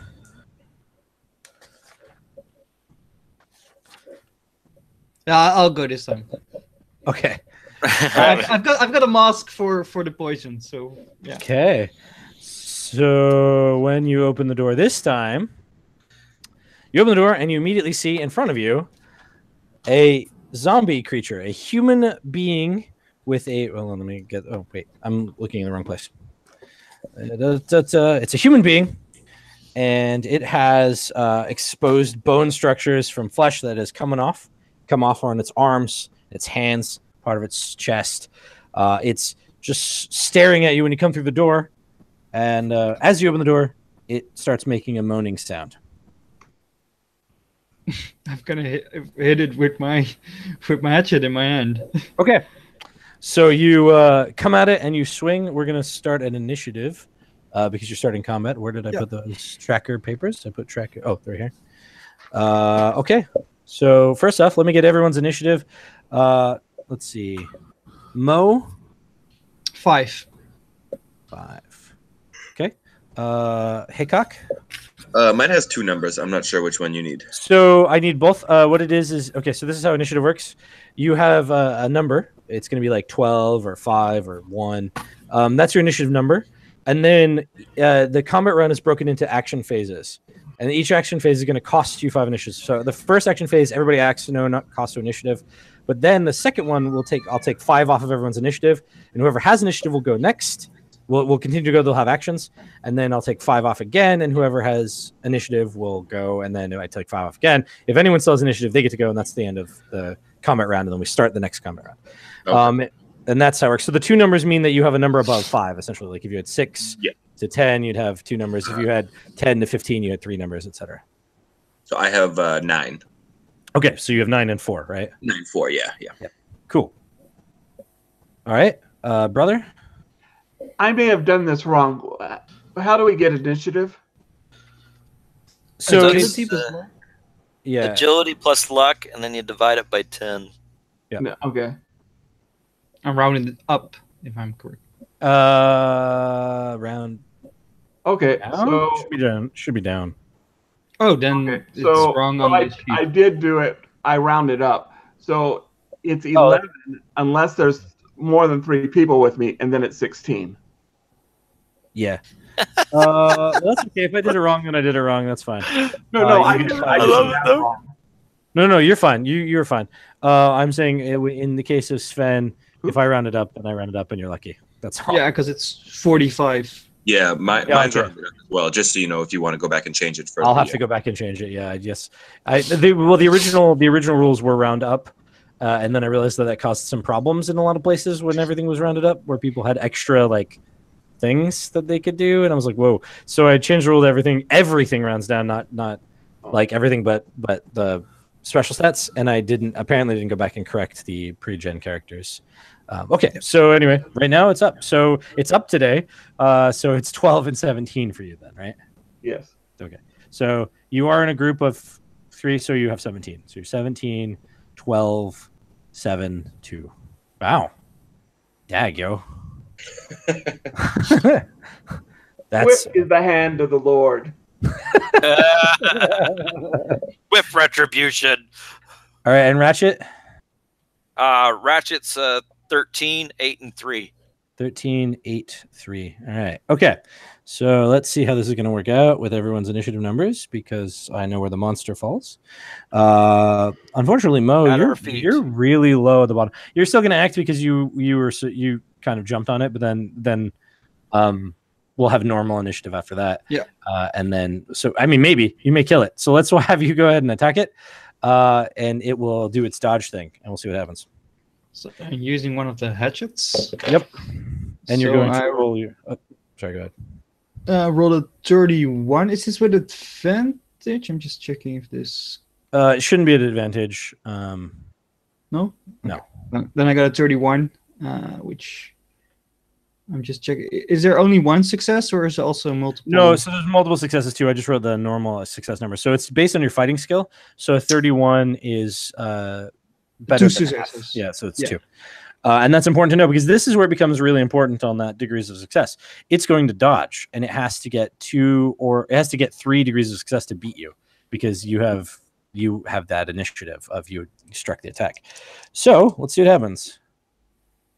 It rolled 100. So not only did it do badly, it did so badly that it sort of moved into your attack. Like I said, it falls at our feet. It may. All right, so why don't you go ahead and roll damage, and then I'll roll an extra amount of damage based on its jumping into your attack. That's 18. No, sorry, 17. 17? Yep.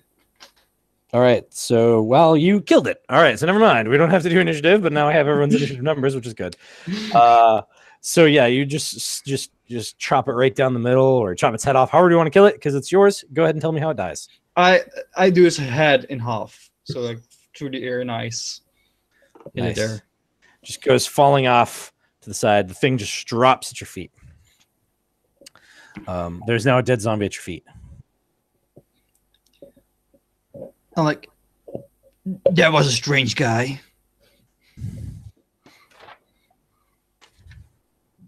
What do you guys do? I'll say a prayer for its soul. Okay, you're praying for its soul. That zombie soul. Too late for that, brother. Guys, I have an oxygen mask, but you might get sick of this thing. Like, what the hell is this? Yeah, you're lucky because you're wearing the mask. You don't have to make an immunity roll for being in close proximity to it. Yeah. Oh, like fire works well for these kind of things. The room in front of you is an empty room, as you've experienced before. There are 6 storage lockers. These are actual like lockers. These are very small at the far end of the room, and there's a ladder that goes down. You can tell, and there is a door directly across this wide empty room from you, past this dead zombie body. Okay. So nobody gonna tell me what this thing is? Or you're just gonna skip that? It's dead. That's what it is, Mo. Sure. It's a hell spawn. It's a hell spawn. Guaranteed hell spawn. What's gonna Mo survived the food riots. Is that correct, Mo? Yeah. So All right. for this. You know what zombies are. You just you're not experienced with them. You're experienced with people, and this was not people as far as you Yeah, like I heard of things like the rapture, you know, all this kind of stuff. So like I don't know in which area this one fits. Exactly. He's left out. I apparently fought Godzilla in Texas. Now, I'm assuming it has no effect on zombies. What's up? So theology can't be used to find out stuff about zombies. No, Because theology is more like the demons and stuff. While your abilities do affect zombies, like some of the special abilities affect zombies, theology itself is for the supernatural entities, angels, demons, imps, vampires, werewolves, things like that. So you know they're not supernatural. You know the zombies. Well, It was a good start. Ish. There is technically one zombie that is a supernatural creature, and that's the Zombie King. That's horrifying. I moved it, by the way, David. I know your story has the Zombie Queen in it. yeah. The characters, now that they're supernatural entities in the rules, the Zombie King Queen has been moved to a supernatural creature Okay. or supernatural entity. So yeah, so your character actually still knows about zombie kings because technically they're supernatural entities. But this ain't one. This is not one. That's This all I is a can tell zombie. you. It's a zombie peasant. Zombie peasant. Okay. Oh, So what do you guys want to do? Right, brother, any idea if these things can climb ladders? I'm going to say yes because it has hands and feet. Let's go up then. Pretty good guess. The good book covers a lot, but it's missing on this one. Nice. And he has the good book. It's like a collection of the Old Testament, the New Testament, the Quran, the Bhagavad Gita, the Book of Mormon. Lord of the Rings, yes. Together. He's got it all on PDF format there. No, it's like a notebook. I like He's got a notebook. I like how this holy book of stuff also apparently included the Lord of the Rings as fed through in there. Yes. No, he's actually got these scrolls all taped to his. That's his armor. It's all like taped to his armor. Yeah. Well, wait a minute. I got a quote here somewhere. And the description of the book that he's talking about is religious holy book. That's what it's called, and the description is a religious holy book based on the religion, right? So essentially, yeah, it could be the amalgam of everything. Just this big notebook full of whatever's. This is great. A little bit of like Hermeticus corpus, just a whole deal, just a whole deal. It's got the Book of the Dead. Yeah, some Egyptian Book of the Dead. Why not? Whatever works, right? Whatever works. Okay. So if you're gonna follow the lead of the holy book, do you move forward or go back? Well, we should press on. Okay. You enter the room. It appears to be empty. You don't see anything hiding the shadows. Nothing.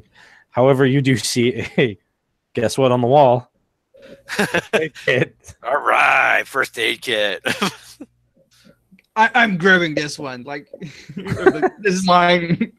That's great. So you have 6 lockers at the end of the room, and then the door. There's a ladder that goes down. No bulldozer in this room, however. 6 lockers, huh? They're locker. Are there lockers. locks on the lockers? There are locks on 2 of the lockers. They are the lockers that appear probably to be like personal lockers rather than like storage rooms, like the crew lockers, essentially. And the good Lord provided you with crowbars. And a locksmith. There's enough crowbars to go around. Everybody has a crowbar. Not everybody. There were enough found. Yeah, but I took one already. I have one, so I took one. So somebody's without.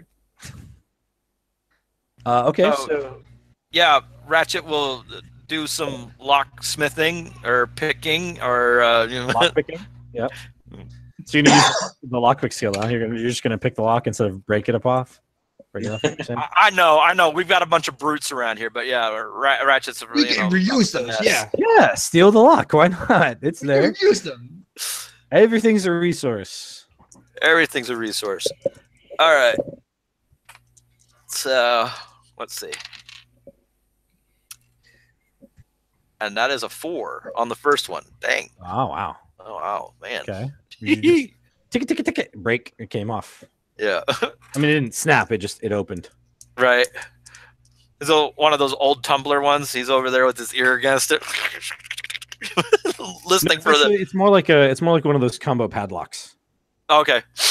and it's a little rusted, but it's fine. Hey, I got some oil right from. He takes a couple of drops out of the fuel can and like loops. And a 58, which is still a success. Okay, so you open both. So you managed to take the locks off in a way that doesn't damage them, so that you can keep them for later use. Yeah. For whatever reason, you might need 2 locks, 2 combo. Hey, you never know. padlocks. We might be faced with the zombie horde and we get them trapped in one of those freezers. I'm blocking that daggum thing. If there's someone with a max suit, we're just gonna lock him in his suit. Click. Okay. Free to open. He steps back. He's like, go ahead. I go to one of the personal lockers and open it. Those were without locks, right? Yes. I think I've been. Yes. Okay. So yeah. So when you open one of the personal, the other lockers seem to be empty. When you open the personal lockers, you find random old pictures of like old just family pictures. They look really old. So you find that in the one, and then you also find a jumpsuit, which is just like a crew. It's like extra clothes. It doesn't really provide you any armor or anything. Anybody else wants to join the jump sub crew? He's over.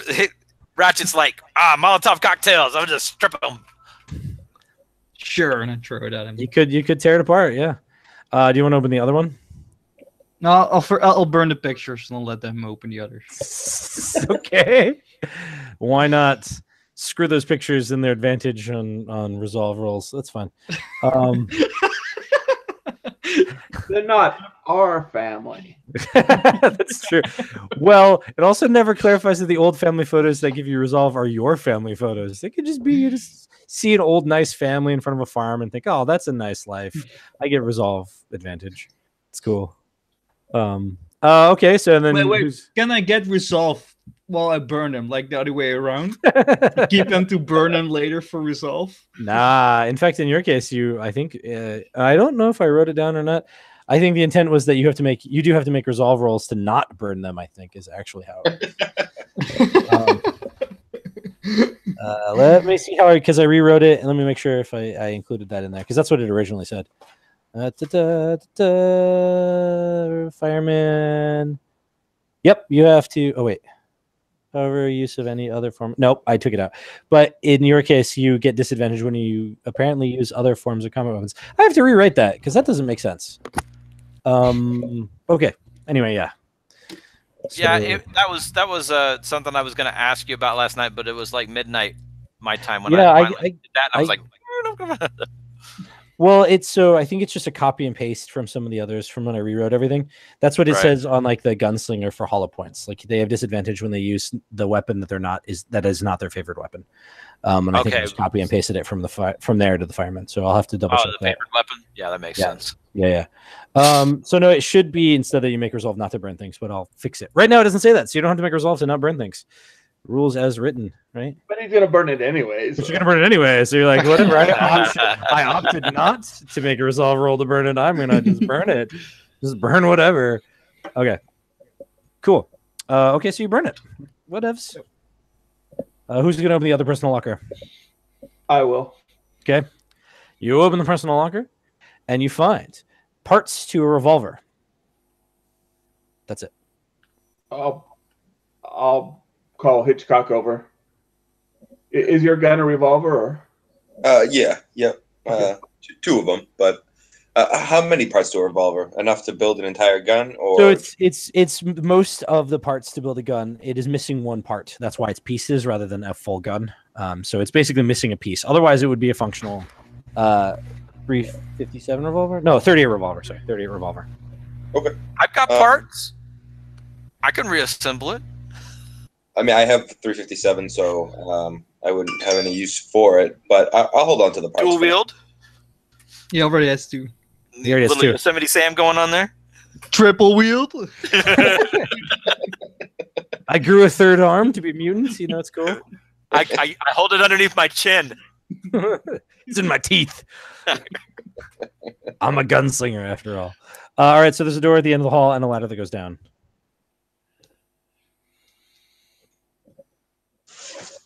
I'm just gonna bear down in the ladder that goes down. Just put my head. Just have a quick look. Okay. As you do, you see a bunch of writhing bodies trying to claw their way up the ladder. Firebomb! I'm gonna throw down gasoline. Okay, you throw down the gasoline. I'm gonna hand him my cigar, assuming it's still burning. It is still burning. Those things burn for like 20-30 minutes. Yeah, that was my thought. Yeah. So I'm gonna give it to him. This big volcano of flame just. Okay. Try to Come down and smite the priest of Moloch. We're All on. right. So you just pour the gasoline down, you light it on fire, and you're just burning all of the things below. Yep. Oh, we should have gotten name, rank, and serial number, right? Oh. All right, go ahead and roll for me your devastating damage that you do when you're throwing fire at stuff. Oh. Oh my goodness. So that's a 21. Wow. Okay, those things are not going to live very long. And then roll 2d6 to find out how long it's going to burn. 8. Okay, so for the next 8 rounds of combat, if there were combat, that thing is going to burn. So it'll be a good, I don't know, like a couple minutes. Seconds. Yeah, something like that, Ratchet pulls out the hot dogs and So, like- the marshmallows just and a minute of fire. Just a minute of fire down there, and these things just crackling, popping smells, just crackling, popping sounds, and then smells of burning flesh. Yeah, it's a whole lot of gross. yeah. I hope they don't. I hope they didn't have any good gear on them. Hey, If they did, it's salvageable. destroyed. Does it Yeah, take all of my gasoline, or do I have some left? I'm sure you didn't pour all of your gasoline in. Yeah. Yeah. Maybe 5 liters of your gasoline, maybe 10. Why don't you roll a d10 and tell me how many liters of gasoline you poured? D10. Where do we have those? Oh, yeah, that's it. So 9. Okay, so 9 liters of gasoline. He was like, not the full 10, but 9 should be enough. Right. So you still get to salvage 11 liters from your 20-liter can. Right? That's Sure. and in the process you did 21 damage 40. to a You bunch said of they were zombies. 40 liters before. Yeah, I have the other 20. Yeah, Oh, yeah, right. yeah. That way. Oh, It's two 20-liter cans. Yeah. okay. Yeah, you see him strapped. One of. I've got another one strapped to the flamethrower he carries around. So Yeah. Cool. Heavy weapons. Baby. All right, so you're killing all the zombies down below you. I realized about 3/4 of the way through that I had to actually reverse the floors on the map here, i.e. that you guys are actually on the bottom floor, and I thought this was the bottom. It's a weird. I don't know. I thought this was the bottom floor. This is the floor you're technically on, but I'm gonna go with this one because it's the one I've been running off of. So we're just gonna go with that one. I totally reversed the map. I love it. So yeah, whatever. This is the floor. We've been wandering through the maze, up and down floors. The map is harder to follow at home when you're realizing that you're on the wrong floor. So I don't know. Yeah, This is the bottom floor, which is the floor you guys are on now, according to the map. And then you're on the second floor is the one I said you're on, which is this floor here. So whatevs. It's cool. They're labeled bad. That's all. I'm pouring gas like here. Well, so I'll tell you what my mistake is. This is the mistake right here. So this one is labeled 2, and this one is labeled 1 because they're labeled from top down, not the other way around, right? And that's why I mixed them up. So that's what happened. Anyway, cool. So you're burning the guys below you. From below them. It's fine. Well, we never discovered whether or not they can climb up ladders or not. You didn't because they were clawing at the ladder like they matter for science. These can't. These ones cannot.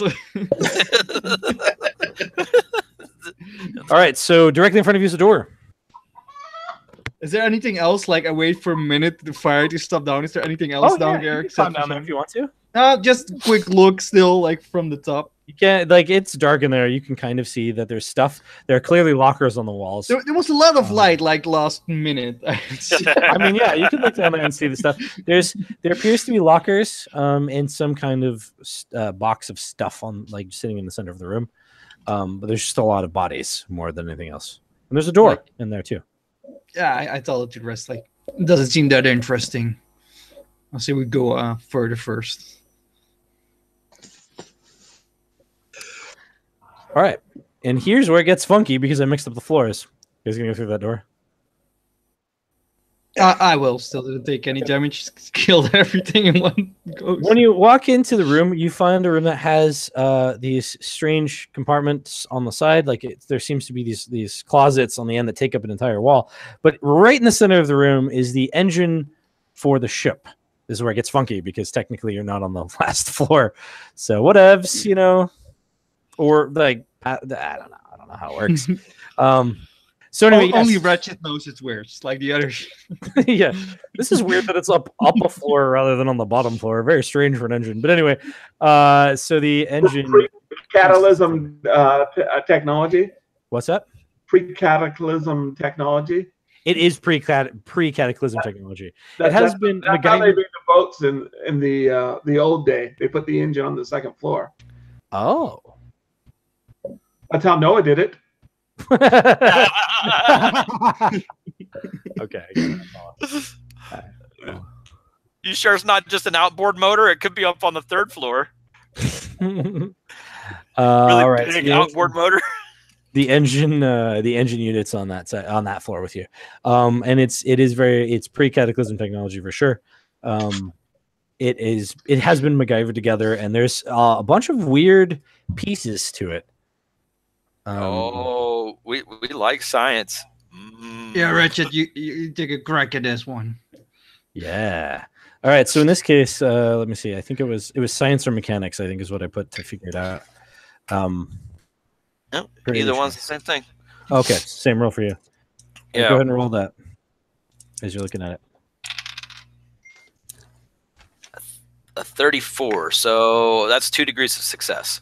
Cool. 2 degrees of success. That's awesome. So what it is there seems to be some kind of additional pieces added to the engine that work on using compressed CO2, which is being pulled in through a pipe on the ceiling to use the CO2 to I guess you could have used academics as well. Whatever. Anyway, to improve the quality of the engine so it can process more efficiently the fuel and things, meaning that it uses half the fuel to do its job. Well, that's nice.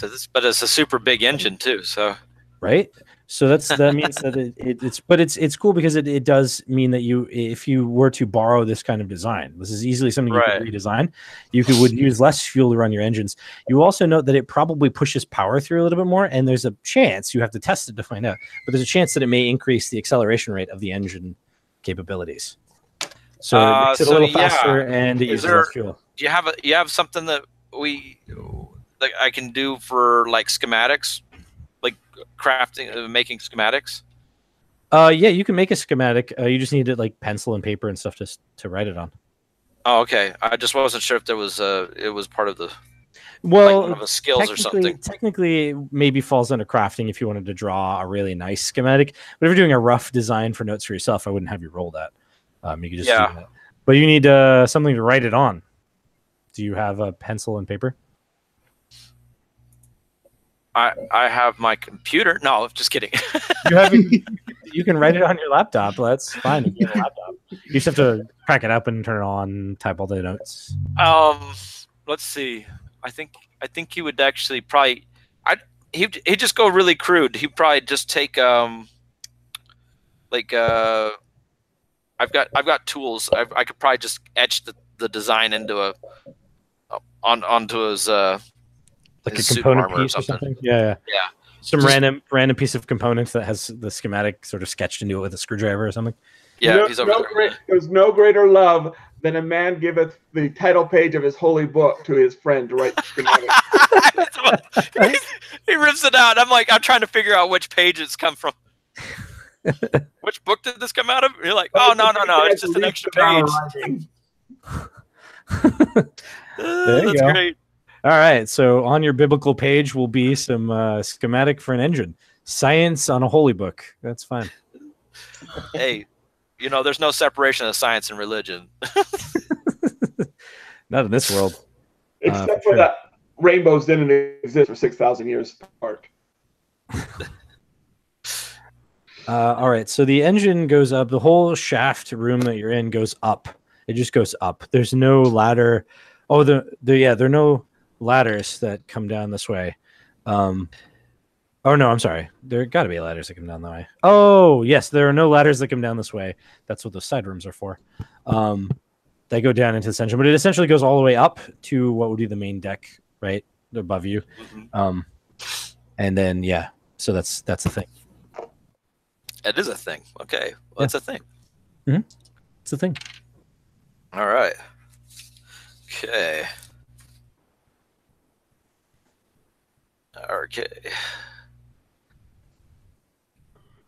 All right. So, just as we get a rough figure of how much of the ship we've actually covered. You've covered one deck. You've covered the entire length of the ship from front to back, but only on one floor. And you killed a bunch of zombies on the floor below you. Right. That's all you know. Ooh. Fire. Okay.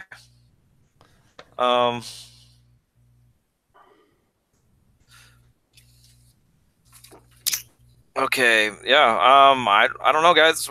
What else do you want to? There is a dizzying array of, I forgot to read this part, dizzying array of controls, valves, and switches. Many of them have been smashed and damaged. There's broken plastic and chipped metal, burst pipes, and wiring littering the floor. You could try to repair. Salvage? Now you want to salvage, huh? Yeah. So why don't you go ahead and roll your salvage stat, and and then tell me what you got. All right, I gotta make sure I get this configured right here. Let's see. It's instinct plus luck, because that was where I was getting confused.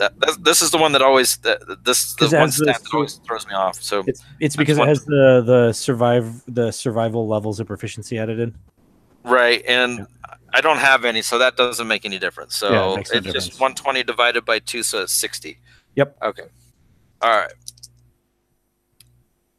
And we got a 46, so I got a degree of success. All right, so you're gonna roll 2d4 because there's a lot of random pieces laying around for component pieces, because that's what you're aiming for. And I got an 8. All right, you found 8 component pieces of stuff just laying around. Just stuff you could salvage. You're like, okay, that's a wire that works, and that's a pipe that isn't broken or something. I could totally use that piece of metal. All right, there. Yeah. wire and pipe, and I've got fuel. I see a pipe bomb. Okay. Yeah. All right. Cool. You also realize that you have access to the fuel supply for the ship. You don't know how much is in there, but you can get at the fuel if you want to. So is this like the water world where they got the guy that's down in the little rubber raft and he's marking off the fuel? You're like, hey, how much fuel you got down there? Kind of, yeah. It's a big vat of fuel, and you'd have to like drain it to find out how much you actually have because the valves and switches are broken. So you don't know, like, there's no the gauge meter isn't working. Right, and this, okay. Can we? Is this section of the ship? Is it still on the sandbar, or is it? This would be the side that's off in the water. Yeah. Off in the water. Okay. Okay. Make a note of that one too. Come back and get that one. I don't know if I could probably rig something. You want me to refill your jerry can there, Mo? It's probably diesel though, but not gas. Yeah. High octane stuff. No. So it's we'll not come back to fuel, but yeah, it's no opposite rocket of fuel. Okay. So at this point in time, everybody roll perception for me.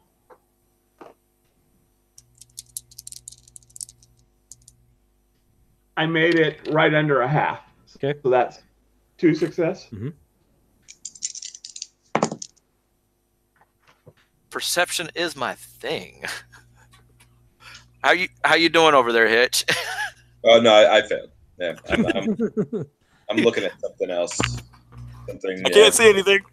I got 3 successes. So. Okay. All right. So 3 successes to. I lied. It was just 1 success. My one perception success. wasn't as high as I thought it was. Okay. But it's still a success.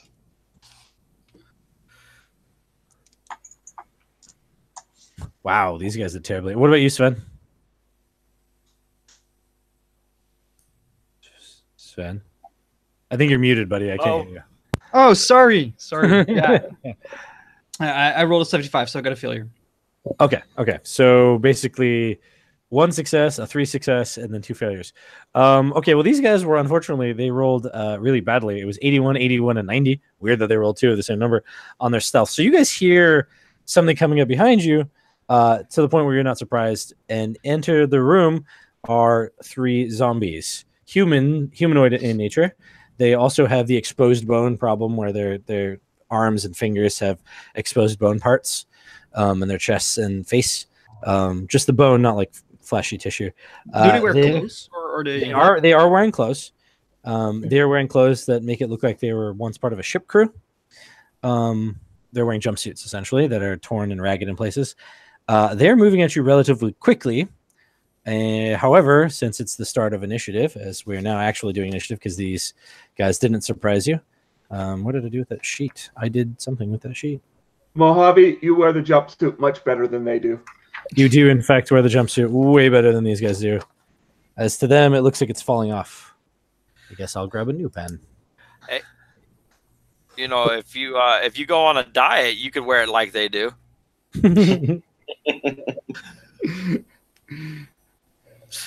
7. Good. 2. Is that a breeze or is that just their clothes flapping around? Sorry,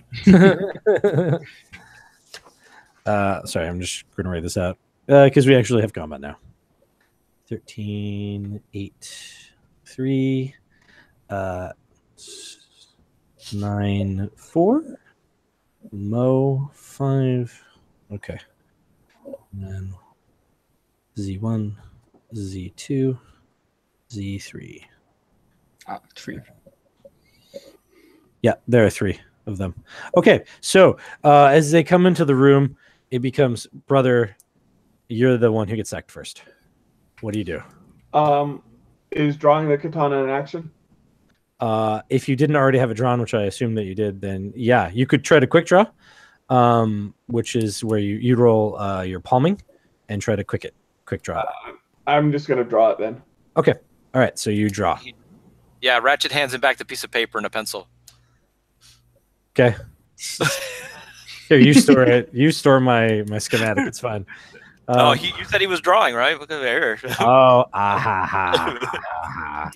Ratchet, is your turn. All right. So yeah. What is the distance from them to us? They're they're medium, or no, they're short range because the room isn't big enough, so they're short range from you. Okay. So yeah, he'll use his 44 Magnum. Wow, you have strength well enough to handle the 44 Magnum. That was why I was trying to get the suit put together. Got it. Okay. I don't know. I mean, that's what I was looking at. I was looking at that. What was it? It has a strength requirement. Walker. Yeah. Oh, you're looking at the Walker drone. That's the Walker. Oh, is that drone. a drone? Yeah. Oh, is that what that is? Okay. Yeah. The mech rules aren't in the book yet. Okay. Well, that was the closest thing I could find. I was like, I'm just gonna. Yeah, the Walker drone is a small walking like robot essentially that you can remote control. Oh, wow! But man, does that have it's got some serious armor, some body points on there too. Oh yeah, the body points are its body points. That's its number of components. Okay. It doesn't have an armor. All right. No worries. Yeah, he just pulls out his blowgun. Then I'm just okay because the flamethrower. Is that what you're talking about? Yeah, even the flamethrower would be interesting because he doesn't have heavy weapons. The body to be able to hold it. I've got heavy weapons. Okay. I've got heavy weapons. Yeah. Well, the flamethrower doesn't require. It doesn't have a strength requirement. Okay. So you can still hold it because you just have it designed properly so that you can hold it. All right. But the strength requirement for the Magnum is 40. Right. You have to have strength 40 to shoot it. Yeah, I don't have a strength 40. I made a note of that. Yeah. Okay. And let me double. So is the. Let's see. I've also got the 20 gauge semi-auto shotgun. So you could also use that too. Actually, I'm going to use the flamethrower, and I give a nod over to the fire boy over here, Mo. I'm like, do your thing. I just need to roll my ballistic skill, right? For flamethrower? Yeah. For flamethrower, it's the heavy weapon skill. Oh, but yeah, ballistic. Oh no, I'm sorry. Yeah, the ballistic skill is the stat. Yeah. Yeah. Okay. Yeah.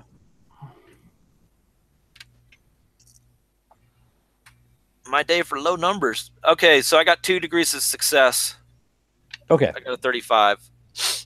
Okay, you're firing a weapon with a cone, so you're gonna hit the targets they're close enough because that's how the cone works. So they are going to hit. You're gonna hit all targets within 30. Yep, that's enough to hit them all. So they're short range, so they're gonna take the full DC if they don't dodge it. Okay, this gets really fun fail, here. Okay. Fail. Succeed. 2 degrees of success. Okay. You had 2, right? That's what you said? Yeah, that's correct. Okay, so you got them all. They all 3 started getting burnt.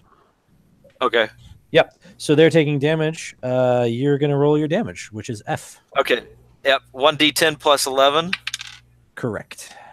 That's 21 points of fire damage. Okay. So you just unleash this cone of fire. You do have to take backburn, however, so you're going to have to deal with that. But you unleash this cone of fire that hits all 3 of them. You have to roll resilience to negate 1d6 points of damage. All right. Which I'm going to roll for you. It's only 3. So you have to roll resilience to negate 3 points of damage. It's 2 per degree of success. 2 per degree of success? Yeah, that's how this works. So my resilience is a 15, and I rolled a 4. Okay, so I'm like, wow, can we cut it any closer than that? So that's 2 degrees of success. You totally you negate it. So yeah, the flame still comes back at you, but you just like shake it off. Like it doesn't hurt you. Just singes. Like, Mo, how do you handle this? It's like, it is hot. Cool. All right, so they're on fire. They, however, are going to keep crawling towards you guys. So Hickok, what do you do? Oh, excellent. I am going to shoot at them. So I didn't get a ton of time to read the combat, but I got a little bit. So I am going to. It looked like I could dual wield, make attack with each one at a disadvantage. Yeah. So if you're gonna drop the flashlight, draw the other one, right? Like you're assuming you had them both drawn. You would attack with both, and yeah, it would be a disadvantage to both of them when you shot with them. All right. Now, how would drawing the second one work? So if you're dropping your flashlight to draw it, you're just going to roll your palming, or it's agility with disadvantage if you don't have palming, to just draw it to have the second gun ready, and then you can shoot. That's how quick draw works. So you can pull it and act with it in the same round. All right. Yeah, and then the one other thing is I'm looking. I see a chart on the character sheet. It looks like handgun at short range gives you advantage. Yeah. So you'll have advantage. Yep. But with the disadvantage for dueling attacking, so it would be back at standard. Standard, exactly. Okay. Yeah, so I'm going to do that. I'm going to start with the palming, and then I will attempt to make the dual attack. So let me grab some dice.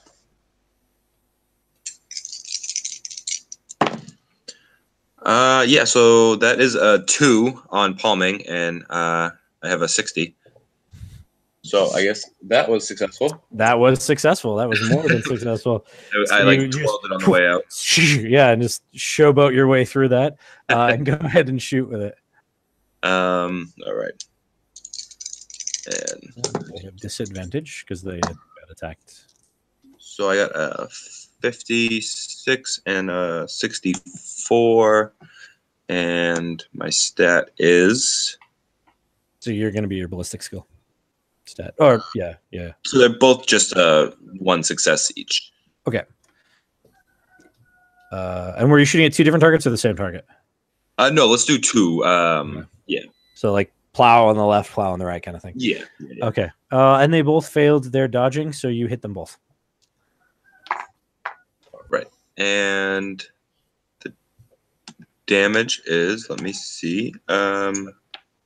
E. What is E? Extreme. 1d8 plus. Mm-hmm. All right. There. I'm looking at a 8 and a 13. So, okay. 8 and 13. All right. So they both go down because they're both taking damage from the fire. And they barely had enough life anyway. And you just dropped them both. So there's one remaining zombie. And it's Mo's turn. There's a zombie in front of you that's on fire. Yeah. Like, is there still one left or more? Yeah, there's one left and it's on fire. Because I have the skill Anarchy, and then I would have gained an advantage if there were more than one. Well, he's on fire, so you really want to hug him. Yeah, right. Like, just embrace let's get close to the heat, and I will just use my my headshot again. Just one headshot. Okay. So that's a 64, and so that's one success. Okay. This time it. Oh wait, it's a disadvantage. Oh nope. Okay, so it was an 8 or an 8 apparently. So it got 3 degrees of success. So it means it missed. You missed. Okay. It got out of the way. It even though it was on fire, it got out of the way. just whiffed it. Okay, so that means it is now that zombie. Yep, that zombie's turn to act. He's going to try to claw at you. He's going to get an attack finally. Let's see what happens. Okay, he got. Where's his attack? It's a 10. So he got. Yeah, 3 degrees of success. Yeah, Ratchet isn't seeing that happening. Okay, I'll roll again. He failed this time. So yeah, so he absolutely fails by 1 point. Actually, by 1 point. There's 1 here. This is what his stat was, and then he rolled a 1 on top of that, so he failed. All right, so he missed. So Ratchet's like, no. Time reverses back, and then the zombie whiffs when it tries to hit. So here's the deal. There's 2 options. Let's do the defensive options, right? There's 3 options actually for defense. You don't actually have the you don't have the initiative to riposte, which is to essentially counterattack the person while they're attacking you. But you do have the ability to block or to parry or dodge. So you parry their attack or dodge their attack. However, in this case, he missed anyway, so you don't have to roll either one. But if this were an actual combat in which you actually had to do something, you could have chose to either parry his attack, which is where you roll your attack skill, essentially your blades or whatever it is, blades with the hatchet to parry his attack, or your brawl or whatever it was that you'd be using, or you could just dodge out of the way. So this is useful to know for people that have really low dodge, which I think you do, in comparison to your attack skill, which I think is 70. So you have like 30 on your dodge and 70 on your blades. You'd rather parry an attack rather than. Oh, my dodge is also 67 because I've high. No. So the dodge that's at 67, that's the full dodge. That's where you're basically trying to get completely out of the way. You're going to spend 5 initiative to do that. It's not written on there because I couldn't space. I have to add it. But you'd spend 5 initiative and you're essentially sort of dodging and breaking away from the person, and that's where that half your strength comes in because you're like diving out of the way. So it's not 67, it's actually 30, which is what the dodge up at the top is. That's your actual dodge. Up near the top of your character sheet on the first page. Oh, yeah, there. Yeah. So in your case, like in the case of, say, Hickok's probably more going to dodge an attack because he's better at that than he is to fight back. But in your case, you're better at like throwing your axe up in the way than you are getting to like moving out of the way. So you're going to like try to parry attacks. And that's the difference between your two styles of defense, right? Yes. Okay. Cool. This is important to note because while it's that zombie attacked, it missed, but it might have hit. And so we're back at the top of the next action phase, which means brother gets to act, and there's one zombie left. What do you want to do, brother?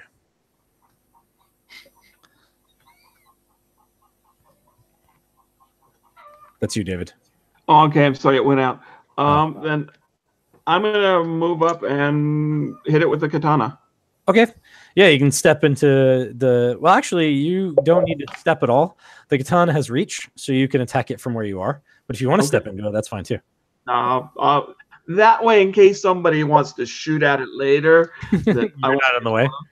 I mean, Mo is in the way at the moment, but that's fine. So, 2 success. Okay. It failed, so you hit. What's the damage? I don't know. What's your damage? I don't know. Maybe I should look at the book. Let's see what I've got. Let me see if I can pull up your character sheet real fast. Oh, wait. I keep typing in my email address instead of just Gmail. I don't know why I keep doing that. Oh, it's not that email. It was the other email. I hear your chickens in the background. I live on a working farm, so. All right. Where'd it go? There it is. That's the sound the zombies makes. Yeah. What I live on a working farm, so you may hear sheep, you may hear goats, you may hear my niece and nephew. Okay, so you're fighting with the katana, right? So the katana, I think, is H. And then do you have any... Oh, you have average build, so you don't have any bonus to your damage. Okay, so then you're just doing H, which is going to be 1d6 plus 3. I'm sorry, what was it? 1d6 plus 3. All right.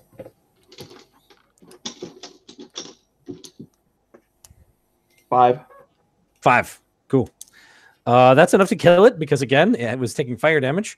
And I forgot to roll that. The fire probably would have killed it. Yeah, the fire totally would have killed it. But that's all right. We're going to let you attack it. So you stab it through the heart or whatever. How does it die? I'm going to let you describe it. I'm going to behead it. Swift is and fearful is the sword of the Lord. All right. So you slice its head off. Its head goes off. It goes down. There's now just this fiery wreckage of what used to be a zombie. As it drops, you see that behind it, the entire room that you were once in, the room where you had dropped fire down the hole to burn through zombies, is filled with zombies. Your escape route is essentially cut off from these walker zombies. They look different than the zombies that you were dealing with a minute ago. These guys have facial tearing, and there's just pus and blood dripping from their face. And there's a lot of them. Hell spawn. So that whole room you were in is now filled with them. And go ahead and roll, whoever wants to, or I guess everybody, roll a perception for me. Here we go again. Failed. Failed. Failed. 3 degrees of success. Everyone's like, I don't We're see all looking at anything wrong. Yeah, you guys are all looking at the crackling zombies. You're looking at the whole Yeah, horde, I'm looking at the fire. whole horde of zombies on the other side. You're like, oh crap. Like, what are we gonna do? Our place got off. Ratchet, you see that in the back there's one of them who seems to be standing totally straight, like he's not bent over, he's not hunched, he's not stumbling. He's fairly tall, and it seems like he is very clearly looking around and paying attention to what's happening. We have an alert zombie. Can I make a theology roll if he points it out? Yes. So he pointed it out, so you can go ahead and make your theology roll. So Which doctor? 11 out of 40, so that's 3 successes, I think. Yeah, you totally recognize this. This is what they call a zombie king. This is a zombie that is, for whatever reason, supernaturally inclined to being of the same quality as most people. It's a little bit. It's not a tremendous amount smarter. It doesn't have, like, for whatever reason, it just has the ability to be more aware. And the main thing about it is that it can command the other creatures that have the zombie quality. Essentially, it can command other zombies to do things. And the reason is Satan. Yeah, basically. And I'll tell him that that's the Satan Lord, Hellspawn, Demon Master zombie. You look at I think you only covered like 3 religions with that one. Do you have like a few more that you can tie into that? It's also a djinn. Child of Fenrir. Evil Lord Xenu. Yes. And a commie. He's giving this whole dark dissertation. All right. So basically, the way this is going to go is I'm that quickly drinking an energy drink, by the way. Oh, that's smart. Okay, so you're going to drink an energy drink. We're going to basically just keep going with this. I'm just going to add the zombies to this initiative. So you're going to drink an energy drink, which will go into effect the next combat round. Which will be this one, because we'll just go ahead and kill that combat round and start the next one. These zombie walkers have initiative 4. Okay. There are so many of these guys. I'm going to do like 1 through 10, and then 10 through 20, and then 20 through 30. And that's how many there are. This is 4. And they're going to basically move as a big horde. There are 3 groups essentially of them. That's how I'm going to roll this. First up, so you drink an energy drink, Yes. right? That moves you up in the initiative. That puts you, so it puts you up above Hickok. So that's Mo. Mo is here with 10 and then 5. Okay. All right. So first up is Brother. Brother, what do you do? I'm going to take a defensive stance. I'm assuming we're going to get the heck out of here, but maybe let the ballistic people try to take out the king. Mm-hmm. So I'm going to make it a defensive, and if they come up, where I can attack them. Okay. So you're going to take a defensive action or defensive stance. Yeah. Okay. So for those at home, what he's doing is his special ability, defensive stance, allows him to move. He's in a defensive stance, so he gets advantage on defensive actions. So that parry thing I was talking about before, he gets advantage on that if he uses it when he gets attacked. And I was using defensive stance as a generic. I may not have that special ability. Oh, you don't, do you? Because you have the one where you do self-sacrifice, where you get extra initiative. So I was using it as a generic. Oh, so you're in a defensive stance, but not actually the martial. So if it comes, I'm not going to move up to them, but if they come up to where I can hit one. Okay. So you're basically holding an action essentially. Yeah. Are they within reach? None of them are within reach yet. They're all mid-range from you, but they will move eventually. Okay, because I'm not going to move up to them then. Right. And we can't really run since we're not tight, because there are no other doors except for going back, if I remember correctly. There are no other doors. There's the door that is there where you guys are at, standing essentially, and then there's the open space, and then there's a door behind them. Yeah, exactly. Yeah. So if you were to run, you can move every action phase. You can move 1 unit forward distance forward, it changes the relative distance to you and them. So you could step forward, and now they would be at close or short range to you. And then you could make as your action, you can make an extra move where you'd roll athletics and then try to move some more. If you succeed, in which case you could try to cover the distance. Essentially, that would be running, right? You're like, I'm going to run. You can cover the distance. The distance between you and that door over there is long, so you could try to cover it. It would basically take like 2 rounds, and you would get there, or take like 3 rounds if you were just to move toward it. So you could move toward it and try to get through them and basically fight your way through. And that's what you could do if that was your plan. But there's already zombies there. But there's a horde of zombies between you and the door. Yeah. Okay, so Ratchet, it's your turn because he's holding an action. Okay. I'm taking. I'm going to use my ability to homemade bombs. Okay. And I'll take time to craft a grenade. Out of like the pipe and the stuff that you have. Yeah. Essentially. Okay. Yeah. I have the components, and so it's just putting them together essentially, right? Right. So and I wanted to clarify something. So using grenades is a ballistic skill, or is it all thrown? No, or is it just thrown general? It's just thrown. You would craft it with science, and then anybody could just throw it. Essentially, it doesn't require a special skill. Now, if Mo throws it, however, different things happen because of a weird special ability that makes it pulpy, right? Yeah, right. His weird ability that, like, where the bomb suddenly does extra damage because Mo touched it. Okay, so Pyromania counts for grenades? It counts for everything. So a grenade falls under the category of explosive and incendiary devices, which is what your Pyromania essentially applies to. All right. Okay. Yeah. So anything that does like a burning explode that isn't a bullet, essentially, then because bullets technically burning explode. Whatever other things are burning explodes, and you have command of it, it burns and explodes harder. I love it. Okay, so yeah, he basically spend his first action to craft. Okay, yeah. So you'd roll your in this case it's science to make a bomb.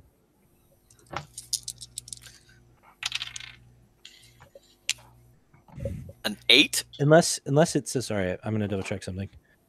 I thought it was science. I thought it was it should be science. Yeah, it's science. Yeah, that's why I was right. Yeah. I got an 8, so that's like 3 degrees of success. Having a good day with the bombs. Okay. All right, so you'll be able to use it the next action phase. You have made a bomb. So how does it work for handing things off? Like if I were to hand it off to Mo. Well, you can hand it to Mo on your turn. He could take it from you on his turn. Like he could, I mean, it would be like he could either like snatch it out of your hands on his turn, or you can hand it to him on your turn. There's no roll or anything unless he was a distance away. Like let's say he was short range from you, then you'd have to toss it to him, right? And essentially, I just wasn't sure if it was like if there was an action tied to that. Yeah, it would be. It's an action. It would be your action to hand it to him. It's not a free action. Okay, if you toss it to him, don't pull the pin first. I mean, it's a homemade bomb. It's not an actual grenade. He made a homemade bomb. It's basically a improvised explosive device that causes extreme damage. So on my next action, I could hand it to him, or he could on his action take it from me. So if I just said, "Hey," just for my action, you're still currently building it, right? Like it's not like between my turn and your turn is like 6 seconds. He's taking his action phases to build it. So it would be your turn. You're going to act, and then at the next action phase, it's built, right? Right. Yeah. So it says the rules for that say he sacrifices 5 initiative. What they mean by that is he's going to sacrifice an action to do it during an action phase, right? Essentially. Right. Okay. So yeah, that's what it is. So it's your action, and he's still making the bomb. I got something for you, Mo.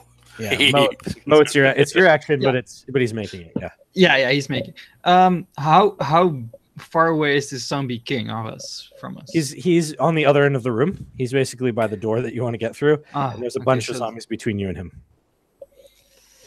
I'm gonna use 2 hatchets. Okay, you're gonna do a will. Yes, I'm gonna do a will. So then it goes to disadvantage, but because it's more than 2 opponents, I get advantage. So it's just a normal roll. Neutralizes it. Yep. Yeah. So, do I have to say I hit two? Do I have to make the rolls before? I can say I first do one attack, see if it hits, and then choose to do the second. It's more like, can I switch yes. targets if I didn't? Yeah. Yeah. You can declare that you're attacking 2 targets or 1 target. You can wait. I'm not hard about those rules. You can wait to declare the attack after to see if you killed the thing that you were fighting, rather than exactly. slash at it and double slash. Just making sure. So yeah. First one is a 52, which is let me see. That's you had to step forward, right? So you step forward and then did that. Yeah. Yeah. Okay. So that's 1 success. Okay. All right. It failed. So you hit it. Okay. So I roll 18 damage. Okay. Where is its life? Okay, it goes down. So can I hit another one? However, you have to roll now. You have to roll for me real fast. Immunity. Why? Because they have facial tearing. When you strike them with melee attacks, they hit you with the Z virus. Okay, but my mask doesn't. No airborne toxins. Oh yeah, and you haven't taken damage. Never mind. You're fine. Sorry, I forgot about that. Yeah, that's why I was checking what's actually. And you haven't taken damage. So you don't have any cuts, so you have no exposed cuts. Yeah, so you're fine. Yeah, never mind. Don't worry about it. Go ahead and attack again. So that's 5. So that's 3 successes. And it failed that one. Oh shit. Let me see. So that's let me see. That's a 1 or a 7? Oh, that's a 1. So 9 plus 15. 15. Okay. So the hatchet buries deep into it, but it's still standing. Oh wait, it's not still standing. It takes the damage. However, that's more than half of its life, so it is going to roll resilience, and it stays standing. Yeah, it's standing.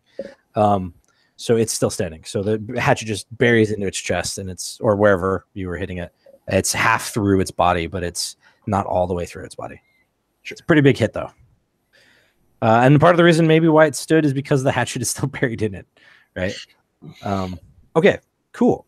Hickok, it is your turn. All right. I just had another question about the character sheet since I'm still learning.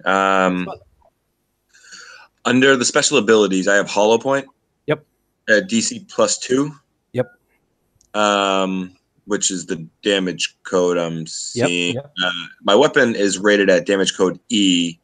Now, that's modified. If you're reading it off your character sheet, then that's the modified number. Okay, so that is already included. Yeah. Normally the 357 Magnum is a M, if I remember correctly. Yes, it is. No, I'm sorry. It's an H weapon. It's normally 1d6 + 3 if anyone else was shooting it, but in your case, it is actually a 1d8 + 7 because you're better at it than everyone else. I thought so because I didn't think I could go up 2 more because that would be. That's way too high. Yeah. So I just wanted to make sure though. All right. So assuming I still have a clear shot, I am going to. What range would the Zombie King be at? Would he be short range still? He's actually at long range. Long range. Okay. Yeah, from right all right. So I think that puts me at disadvantage with the pistol. Mm-hmm. So I'm going to call it. With the call shot, is there advantage on damage? Not advantage. Is there a benefit? Yeah. So the called shot vitals, if that's what you're targeting, there's a call shot for vitals, call shot for legs, hands, etc. If you could do call shot vitals, you would do 2 extra damage. So the damage goes up by 2, meaning that it would actually jump it up to that ferocious level that we're talking about. Oh, okay. Yeah. So I'm gonna take. So the disadvantages don't stack. Since I'm already at it, I may as well just take 2 shots, 2 called shots. Yeah. All right. Basically. All right. That's what I'm gonna do because that's the way to go. I got 34 and a 37. Let me just flip back to the sheet. So it looks like I have got. Oh, sorry about that. That's my doorbell. That's really loud. 2 successes for both of them. Okay. Let's see. And okay, he failed them both. Not by much on one of them, but certainly failed. All right. Once I roll my damage, I gotta run out and see if there's ringing my doorbell. Okay.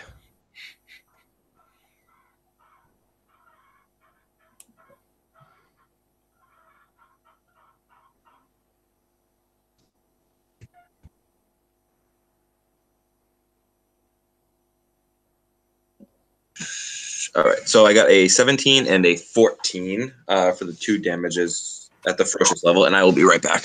Okay. Wow. Mm-hmm. The zombie adventure is going quite well for you guys. Not so much for the zombies. Well, they were zombies to start off with. So They are the weakest of the enemies. That is true. it's not like that they had a great life. It's not like you have a fireman and you gave him like so much gasoline. Yeah, but the fireman's not even fighting with the gasoline right now. Not right now. No. But no, he's chopping and chop. Okay. So here's what happened with those shots. Both of them hit solidly, and you killed the zombie king. How does he die? Well, so 2 shots. Well, I'm gonna say they're probably both headshots. One hit him in the lower jaw and ripped a good sized hole in it, and the other one hit him right through the eye socket and just sort of blew the top part of his head right apart. All right.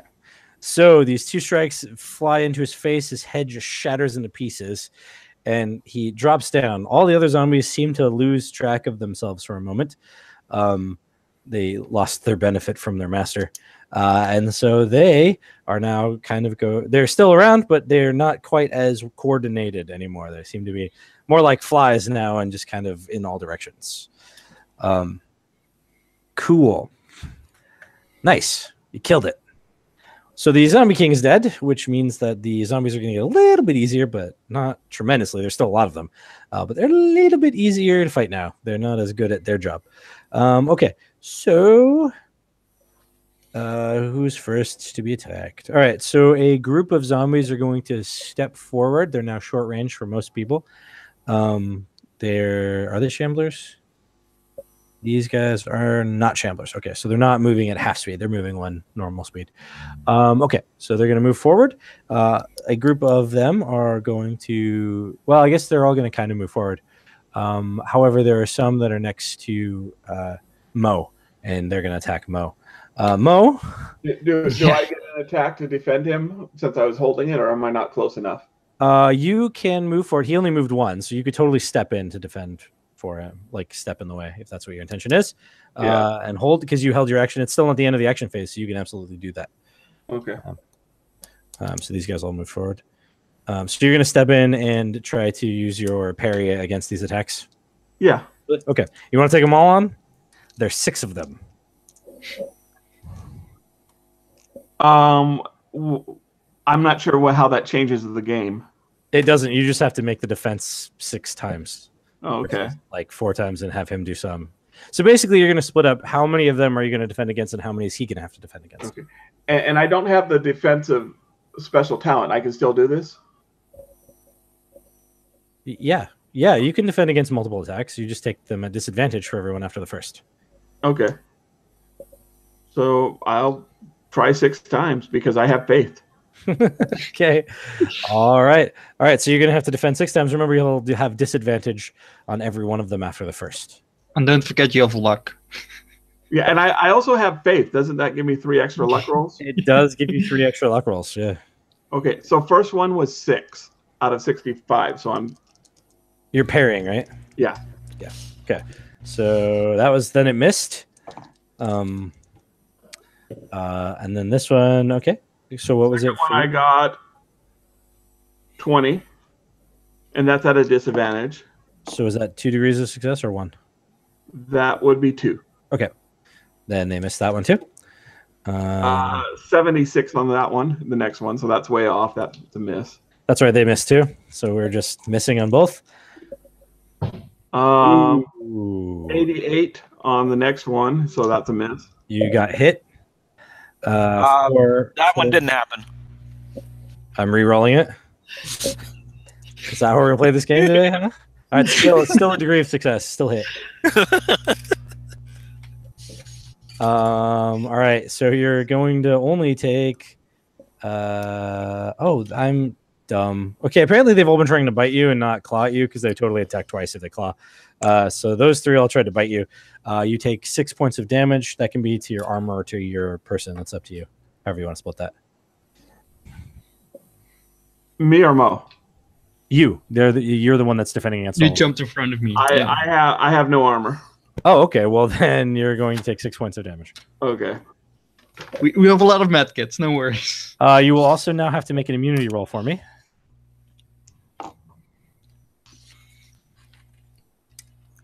Here's where faith comes in. I made it. Oh, you did? Okay. Cool. All right. Now these guys are going to claw at you, which means I'm going to do this. I'm going to roll this so we can move faster. So now these next three are going to claw at you. All right. I have 1 degree of success on the first attack, and then the other one was an absolute, complete, and utter failure. Okay, so I got an 80 on the first one. So that's a miss. Actually, can I use my faith now? Yeah. So I got a 54, which is 1 success. Okay, so that's a match then. You still got hit because that's how it works. And so you're going to have 4 damage. This is from a claw, so it doesn't carry with it the immunity roll. But now you have an exposed... Well, you do have an exposed injury anyway, so the facial tearing is going to come in a second. But the second one completely misses, so much so that he knocks into his friend, and they're both thrown off. So there's only 1 person left to attack you. Because the other guy took the other guy out by accident. They're not dead, per se. They're just knocked into each other. And now you have 2 more attacks from the final guy. Okay. Claw. I got a 15, which is 3 successes. Okay. Well, that was on the first one. What about the second one? Was it with disadvantage?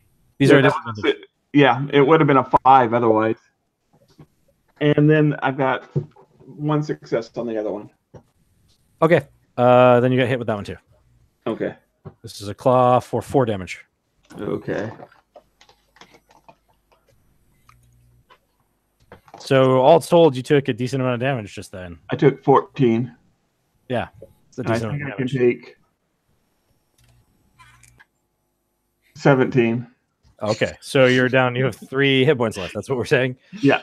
Okay. None of them are more than half of your life, though, so you didn't fall down. You didn't have the opportunity to have to stand up. You just got clawed a bunch. So you just got clawed a bunch. Now there is facial tearing, so there is some problem with the immunity. You're gonna have to make 1 more immunity roll for the Z virus flying around as they're and their jowls and whatever. So go ahead and roll immunity for me because you 1 have success. opponents. Okay, that's enough. You're fine, as far as you know. Yes. Okay, so that's those guys' actions, and then there's 3 more that are or 6. Sorry, there's 10 more because he killed 2, and that's how the 6 came. Anyway, there are 10 more that enclose around you guys, so they moved up 1. So basically, what's happening is that Mo and Brother are basically surrounded on all sides by a ton. You other 2 are in the back. They are still they're short range from you guys, but they are they're now even more bunched in, sort of blocking your way. But they're not as coordinated and organized, so they're still kind of space between some of them and things. You could still maybe push through them if you wanted to. But thus ends the action phase, and it now goes up to Brother for you to act. Can I try to move through them out to a little bit more safety? You can, yeah. You can shoulder your way through. Yeah. There is no such thing as an attack of opportunity, but maybe there should be, but there isn't. Okay. So you're not going to have to worry about attacks of opportunity. But what I'm going to have you do is roll. I guess roll athletics, because technically there's a bunch of people pushing against you, which I guess would be hindering terrain. So go ahead and roll athletics to see if you can make it through. 1 success. Okay, you make it. You can push through them all and move your 1 forward that you want, and then you can still take an action. Can I save it for the parry, or is that a parry automatic action? Parry is an automatic action. You don't have to save it for. And I will try to take 1 out then. Okay. And I moved I mean, so let me go ahead. I can move towards the door or back to the other two, right? Basically, yeah. I think unless there's like a clear shot at the door, I'm going to move back to the other two. I mean, yeah, you could push your zombies toward the door. You wouldn't necessarily get clear of the zombies. Okay, I wanted to make sure I was moving back to the other towards the Actually, I guess they all moved forward to short range. So yeah, you could clear the zombies if you push through them, because you'd be behind them essentially now because they all moved forward. Okay, I'm gonna. Then everybody leaves, and I'm like stuck between me and all the zombies. So I'm gonna move back with my group. Okay. But if I can take a shot at one, I'll try to. Okay, yeah, you can take a shot at one in the process. You have reach anyway, so you can attack them from your position wherever, as long as you're within short range. So I got an 18, which is 2 successes. Okay. So this guy's dodge is up by 1, and he got 1 success, so you hit him. 6 damage. Cool, 6 damage. All right, right on, 6 damage. Okay, we'll write that down. 1 zombie minus 6. Ratchet, your bomb is made. It is your action. What do you do?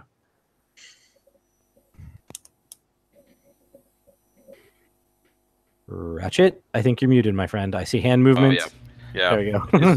No, that's fine. Mo's close enough that I could slip this into his onto his belt or something. He moved 1 away, so you have to step forward to do it and basically be surrounded by zombies like he is. Or you can hold your action and wait. Or you can hold your action and wait for him. So I would be like, I'm like, Mo, are you planning on moving back? and then surrounded by zombies. Yeah. Actually,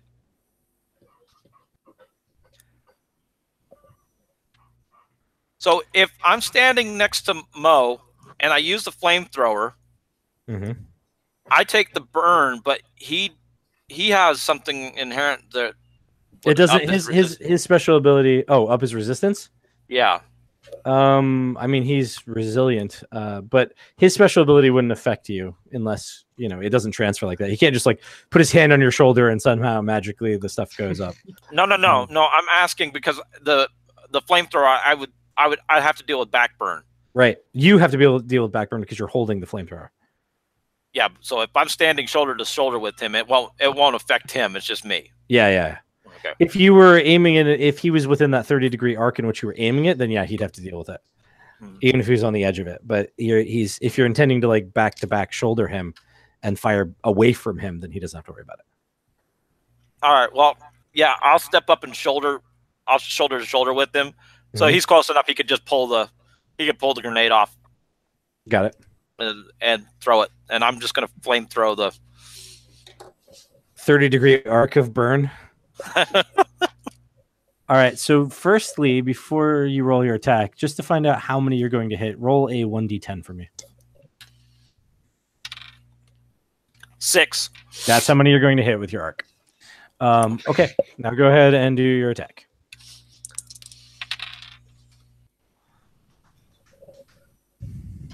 I got a 30, so that is definitely 1 degree of success. 2. Sorry about that. Okay, 2 degrees of success. Okay. Cool. All right. Out of those 6, 2 of them managed to get out of the way of the flame before it hit them. The other 4 are going to take the damage from the flame. So go ahead and roll the damage from the flame, and then they're going to try to roll resilience to resist it. So I got 14.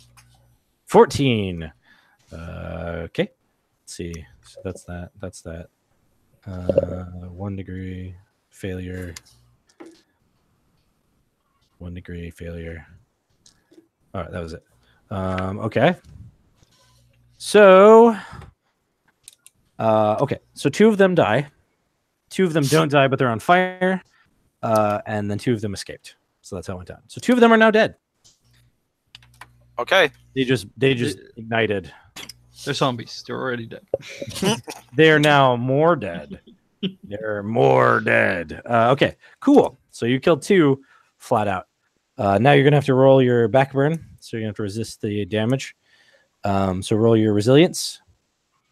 And you're going to have to be trying to resist 4 points, so 2 degrees of success again. Right. Okay. Okay. Or take some. It's up to you.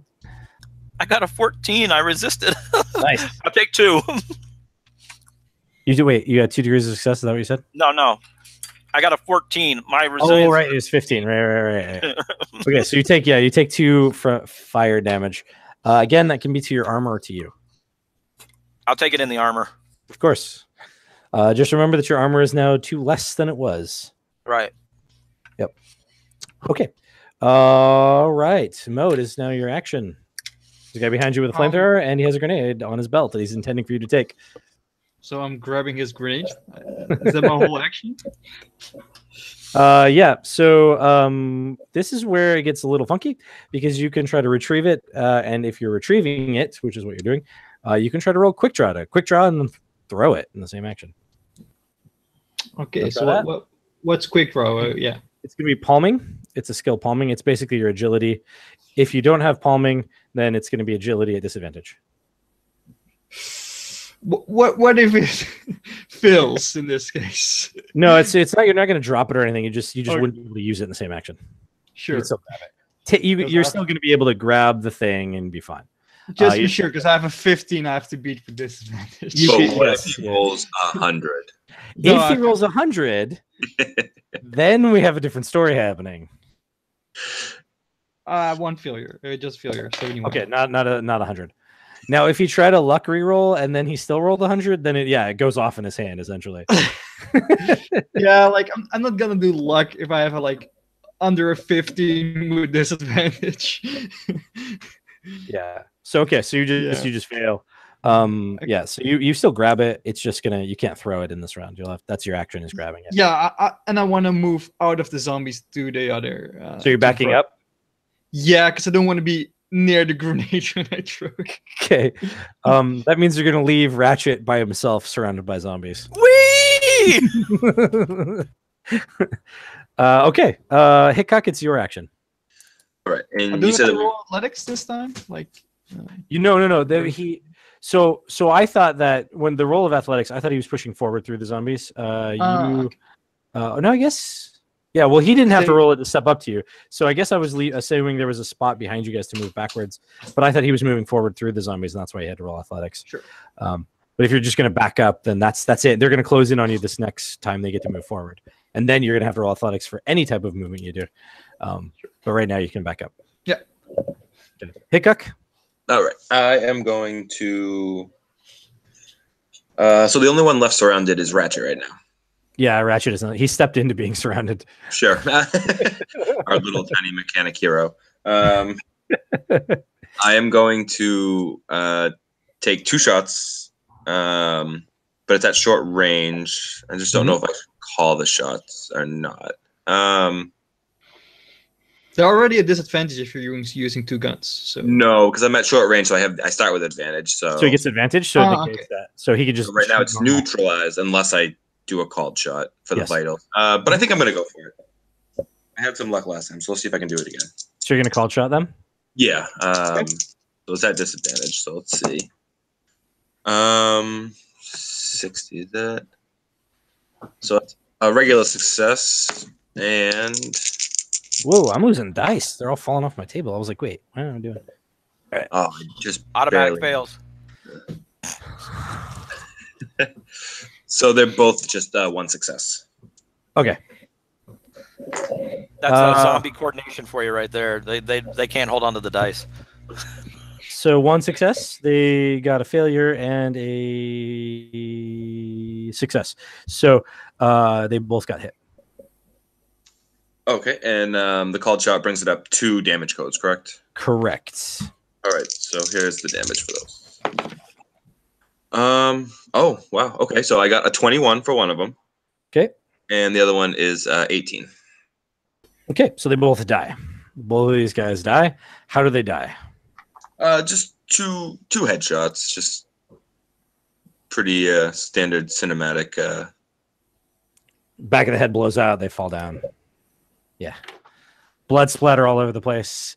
Fortunately, Ratchet hasn't taken any damage, so he doesn't have to worry about blood splatter hitting any of his wounds. You haven't taken damage, have you, right, Ratchet? Nope. Yeah, because it was to the armor. Yeah. Yep, to the armor. Yeah. Okay then. All right. That's cool.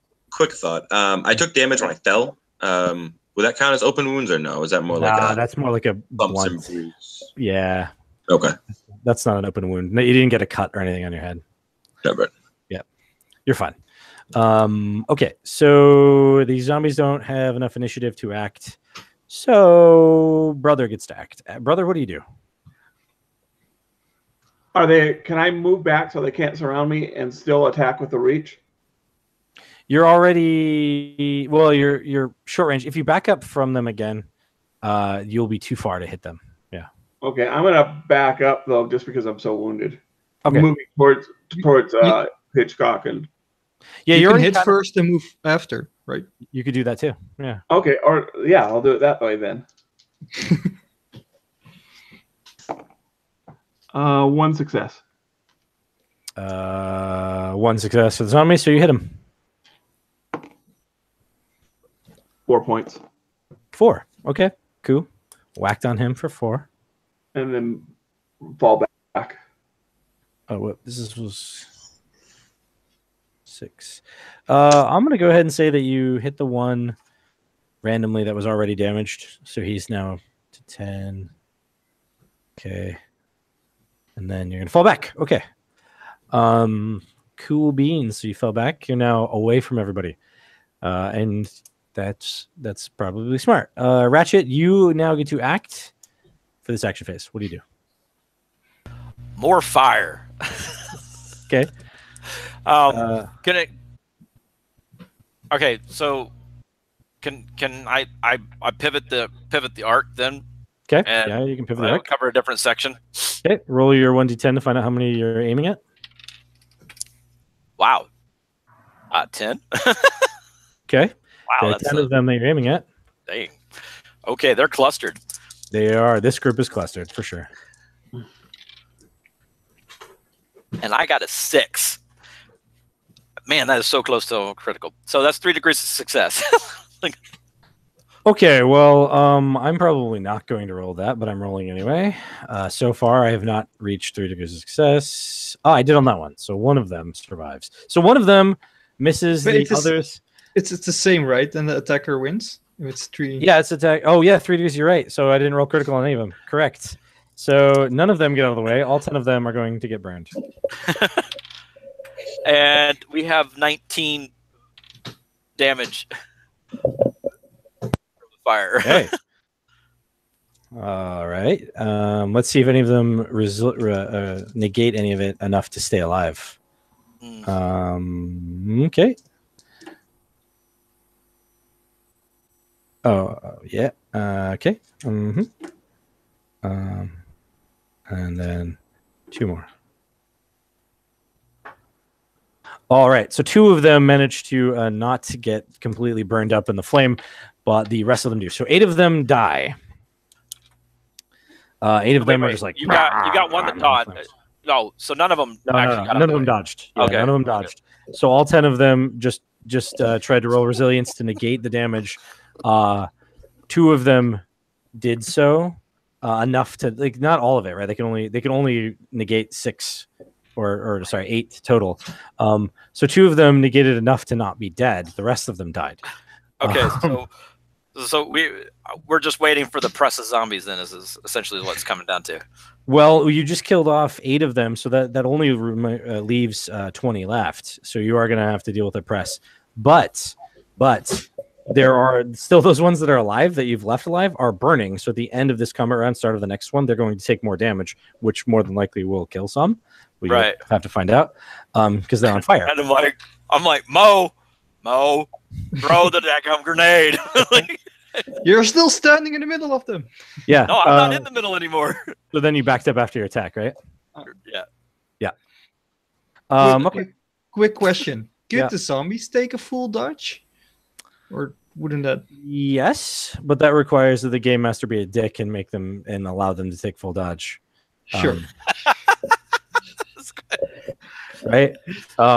Because they have all the same defensive actions. They can full dodge if you know, I wanted them to, but they're zombies and they're pressing in on you.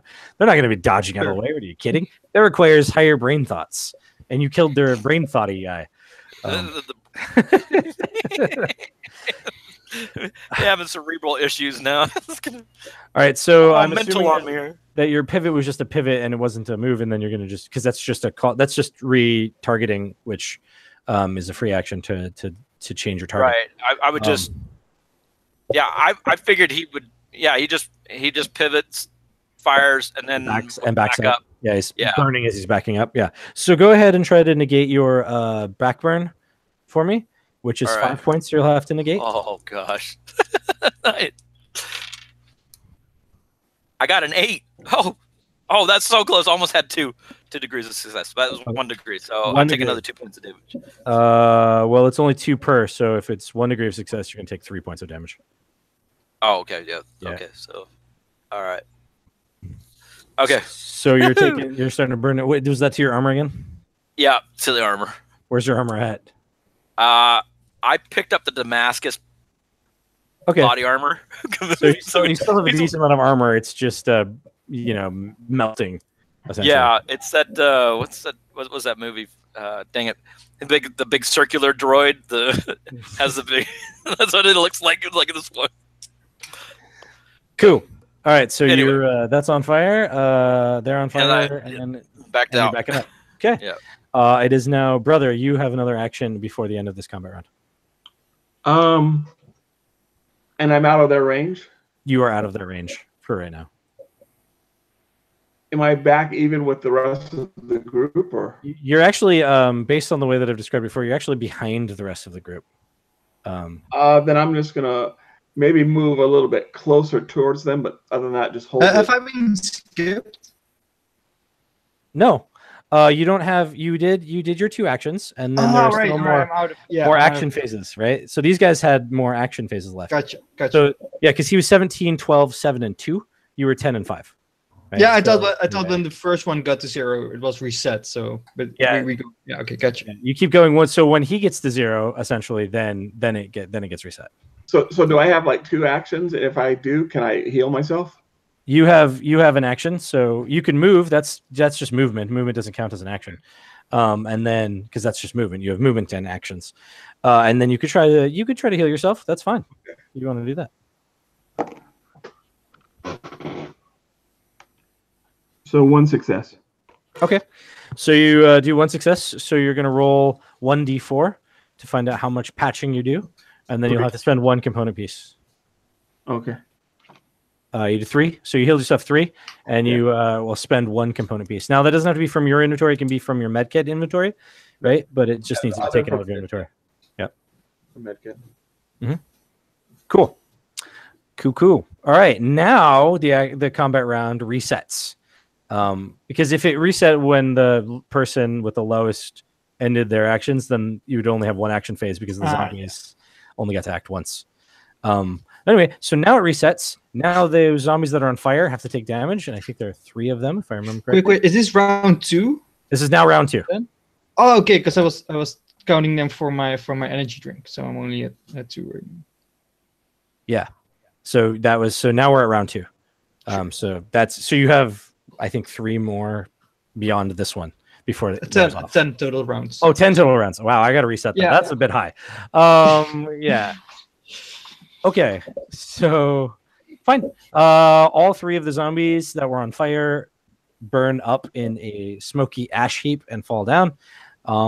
That leaves only it's like 14 left. So it's not as big. It's like half the number that originally were coming at you guys. So you've reduced the horde of zombies in half. And now it's Brother's action. Brother, what do you do?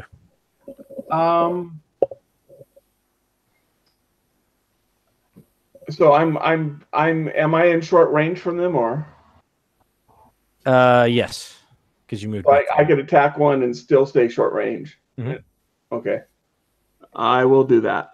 Okay. 1 success. He failed, so you hit him. Okay. That was actually 2 successes, but it doesn't matter. Then it hit him. 4. 4? Okay. So it was that guy. 1 dice. It was the one that's been hit all this time. He now is dead. Finally, after 3 times. Okay, so you're down to 13 of them. My math is correct, but probably wasn't. Ratchet, what do you do?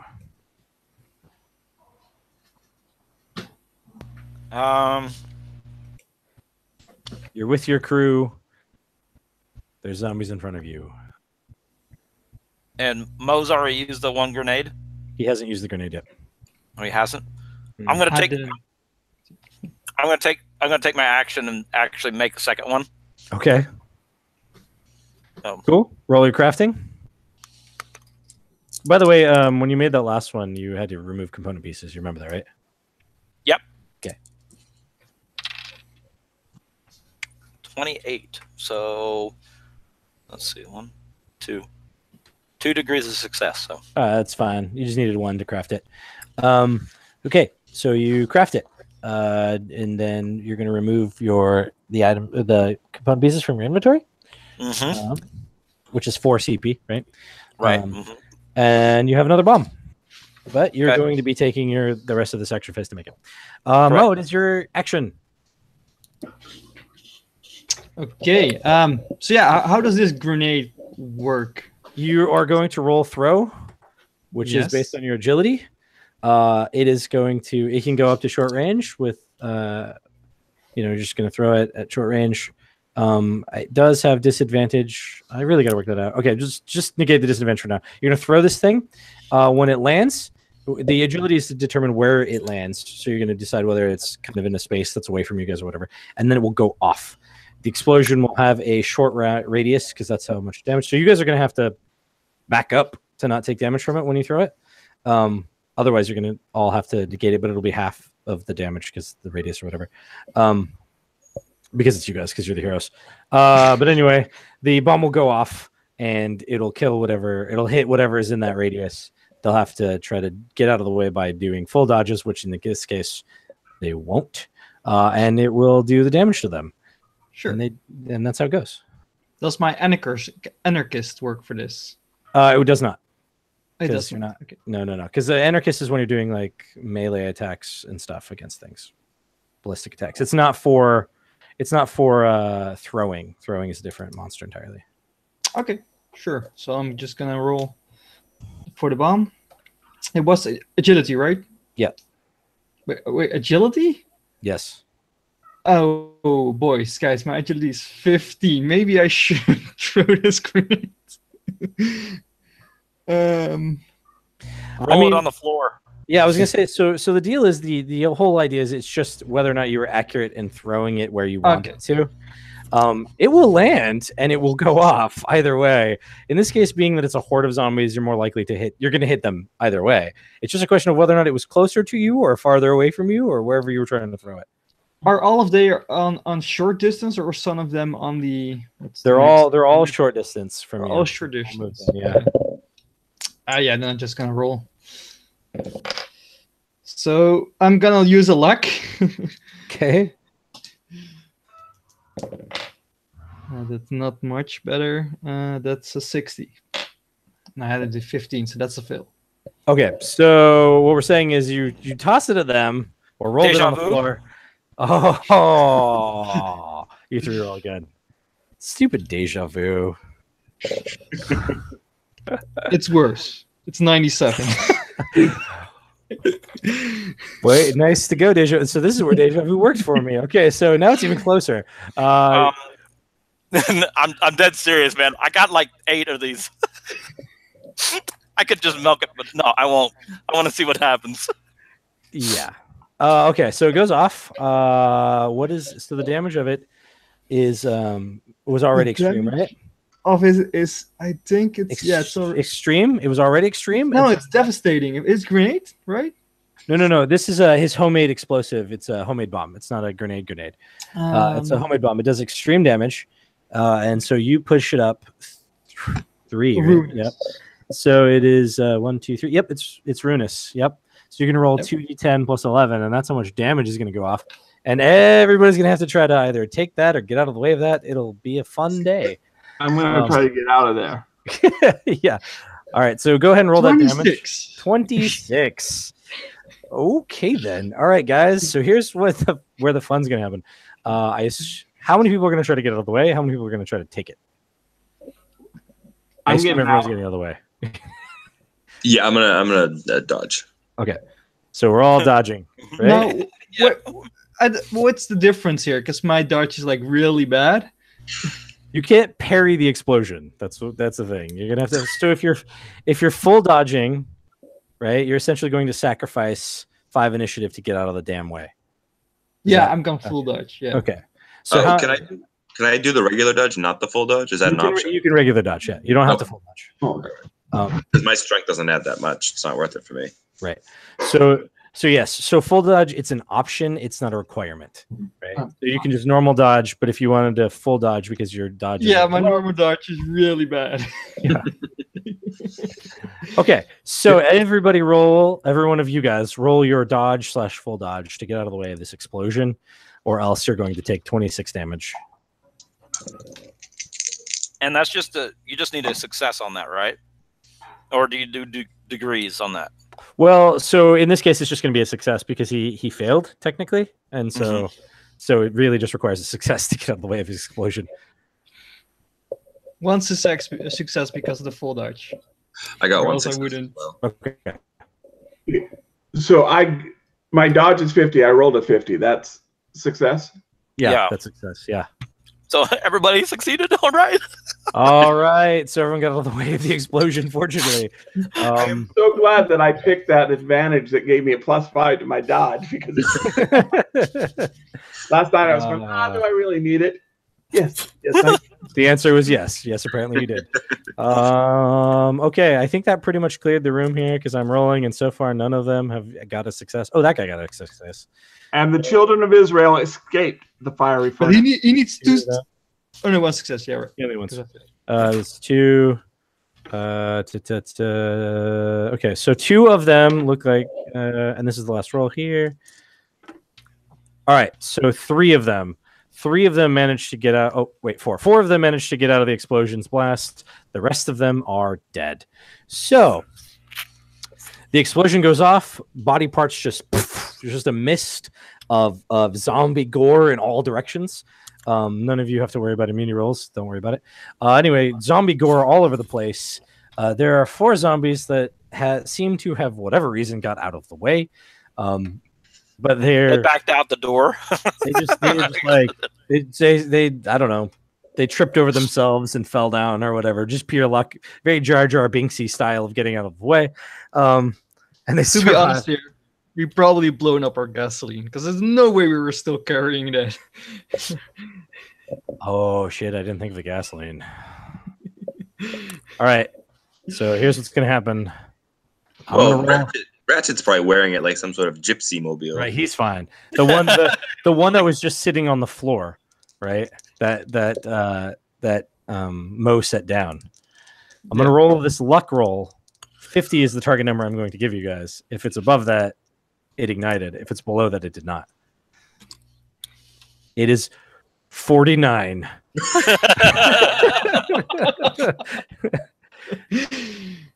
All right. I always did say playing with fire was kind of hazardous. So luckily, the gasoline was nowhere near where the explosion range could have reached it. It was fine. You did kill a bunch of zombies. You'll have 4 zombies left, and then you could probably continue raiding the rest of the ship. Do you guys want to keep fighting the zombies, or do you want to cinematically end because we're getting near the end of our allotted time? I think we can skip ahead, right? All right. Yeah. I need to wrap up. Yep. So you cinematically kill them all, whether it's gunshots. What? We each get 1. Yeah. You all get a kill count of 1 toward the zombies. However, no matter how you try to count it, the bomb is debate, right? The question is, does the kill count go to the person who made the bomb, or does the kill count go to the person who rolled the bomb? I don't think we give him any credit for that. I said the maker of the bomb. I have enough kills already. Okay. All glory and kill counts go to God. Okay, right on. So you managed to clear. So you've cleared this ship. You now have full access. As you go through, you find like all kinds of stuff. It looks like the crew was they were doing fine. It was an old Norwegian ship. You eventually figure out because you have time to study all the documents. I can't find my first page. But it was this old Norwegian ship. Oh, there it is. That was traveling around when the apocalypses happened, and it was out at sea. They lost radio contact, and eventually just figured out that things had gone completely awry, and so they sort of refitted their ship and began traveling up and down the Mississippi, trading with various groups. And then one day, they ran ashore. Now, the problem was that they had started noticing that some of their guys at their last time on land, their last shore leave, came back a little sick, and that sickness grew and changed, and they started becoming zombies. And when they ran aground, they were all sort of trapped, trying to figure out what to do, but they didn't have enough time. A lot of them died. The radio operator locked himself in his room and slit his own wrists, so he didn't become a zombie, stuff like that. But you managed to get all kinds of cool stuff. Like you find a lot of different salvage pieces, and you're basically set forever because you have a ship with things. There also, you find not only do you have access to the CO2, but they also had in one of their storages some homemade beer that they had created with those vegetables that they were trading with people. And the homemade beer is essentially food. It counts as a food unit per glass. So you just get drunk, and that's your food for the day. Great. Yeah, it's just like real life. Is it still working? I mean, they're Don't forget like another 50 first aid kits. forget eating food. We just walk around with a first aid kit and inject ourselves with some IV, but another IV, we're good. All right. Of the CO2 containers, there were 20 containers, but there were 6 of them that actually had CO2 in them. And then you find some random assortments of weapons and things on the ship, and a bunch of books on nautical things. And that's it. And the ship, there's 2 things a ship can become. I know this is a one-shot adventure, but it can either become your base of operations, or you could try to repair the damage to it and push it back out into sea. It's up to you. An awfully big ship. Yeah, it's probably not really worth it because you'd have to also restore the engine, which is clearly damaged, and the radio and steering were all damaged as well. Well, yeah, but I mean that hole that Mo decided to make bigger, accessorize. That'd be a little bit of work. So yeah, good stuff. Cool. We should just put the crane on our fishing boat and then put the net on it. And we're just like trawl the ocean. Okay, so normally at the end of an adventure, you guys get 100 XP for surviving. You get another 100 XP for killing the main bad guy, right, the zombie king, and then another 100 XP for killing the zombies, and so 300 XP for this adventure. And you found a bunch of stuff, so that would be your rewards. That's basically how this game works. So that's the playtest for this particular game. Thank you guys for participating. I'm going to stop the broadcast, and then I have a few more things to clear up before we end. So thanks for watching, everybody who eventually watches this. I hope it was enjoyable. Goodbye.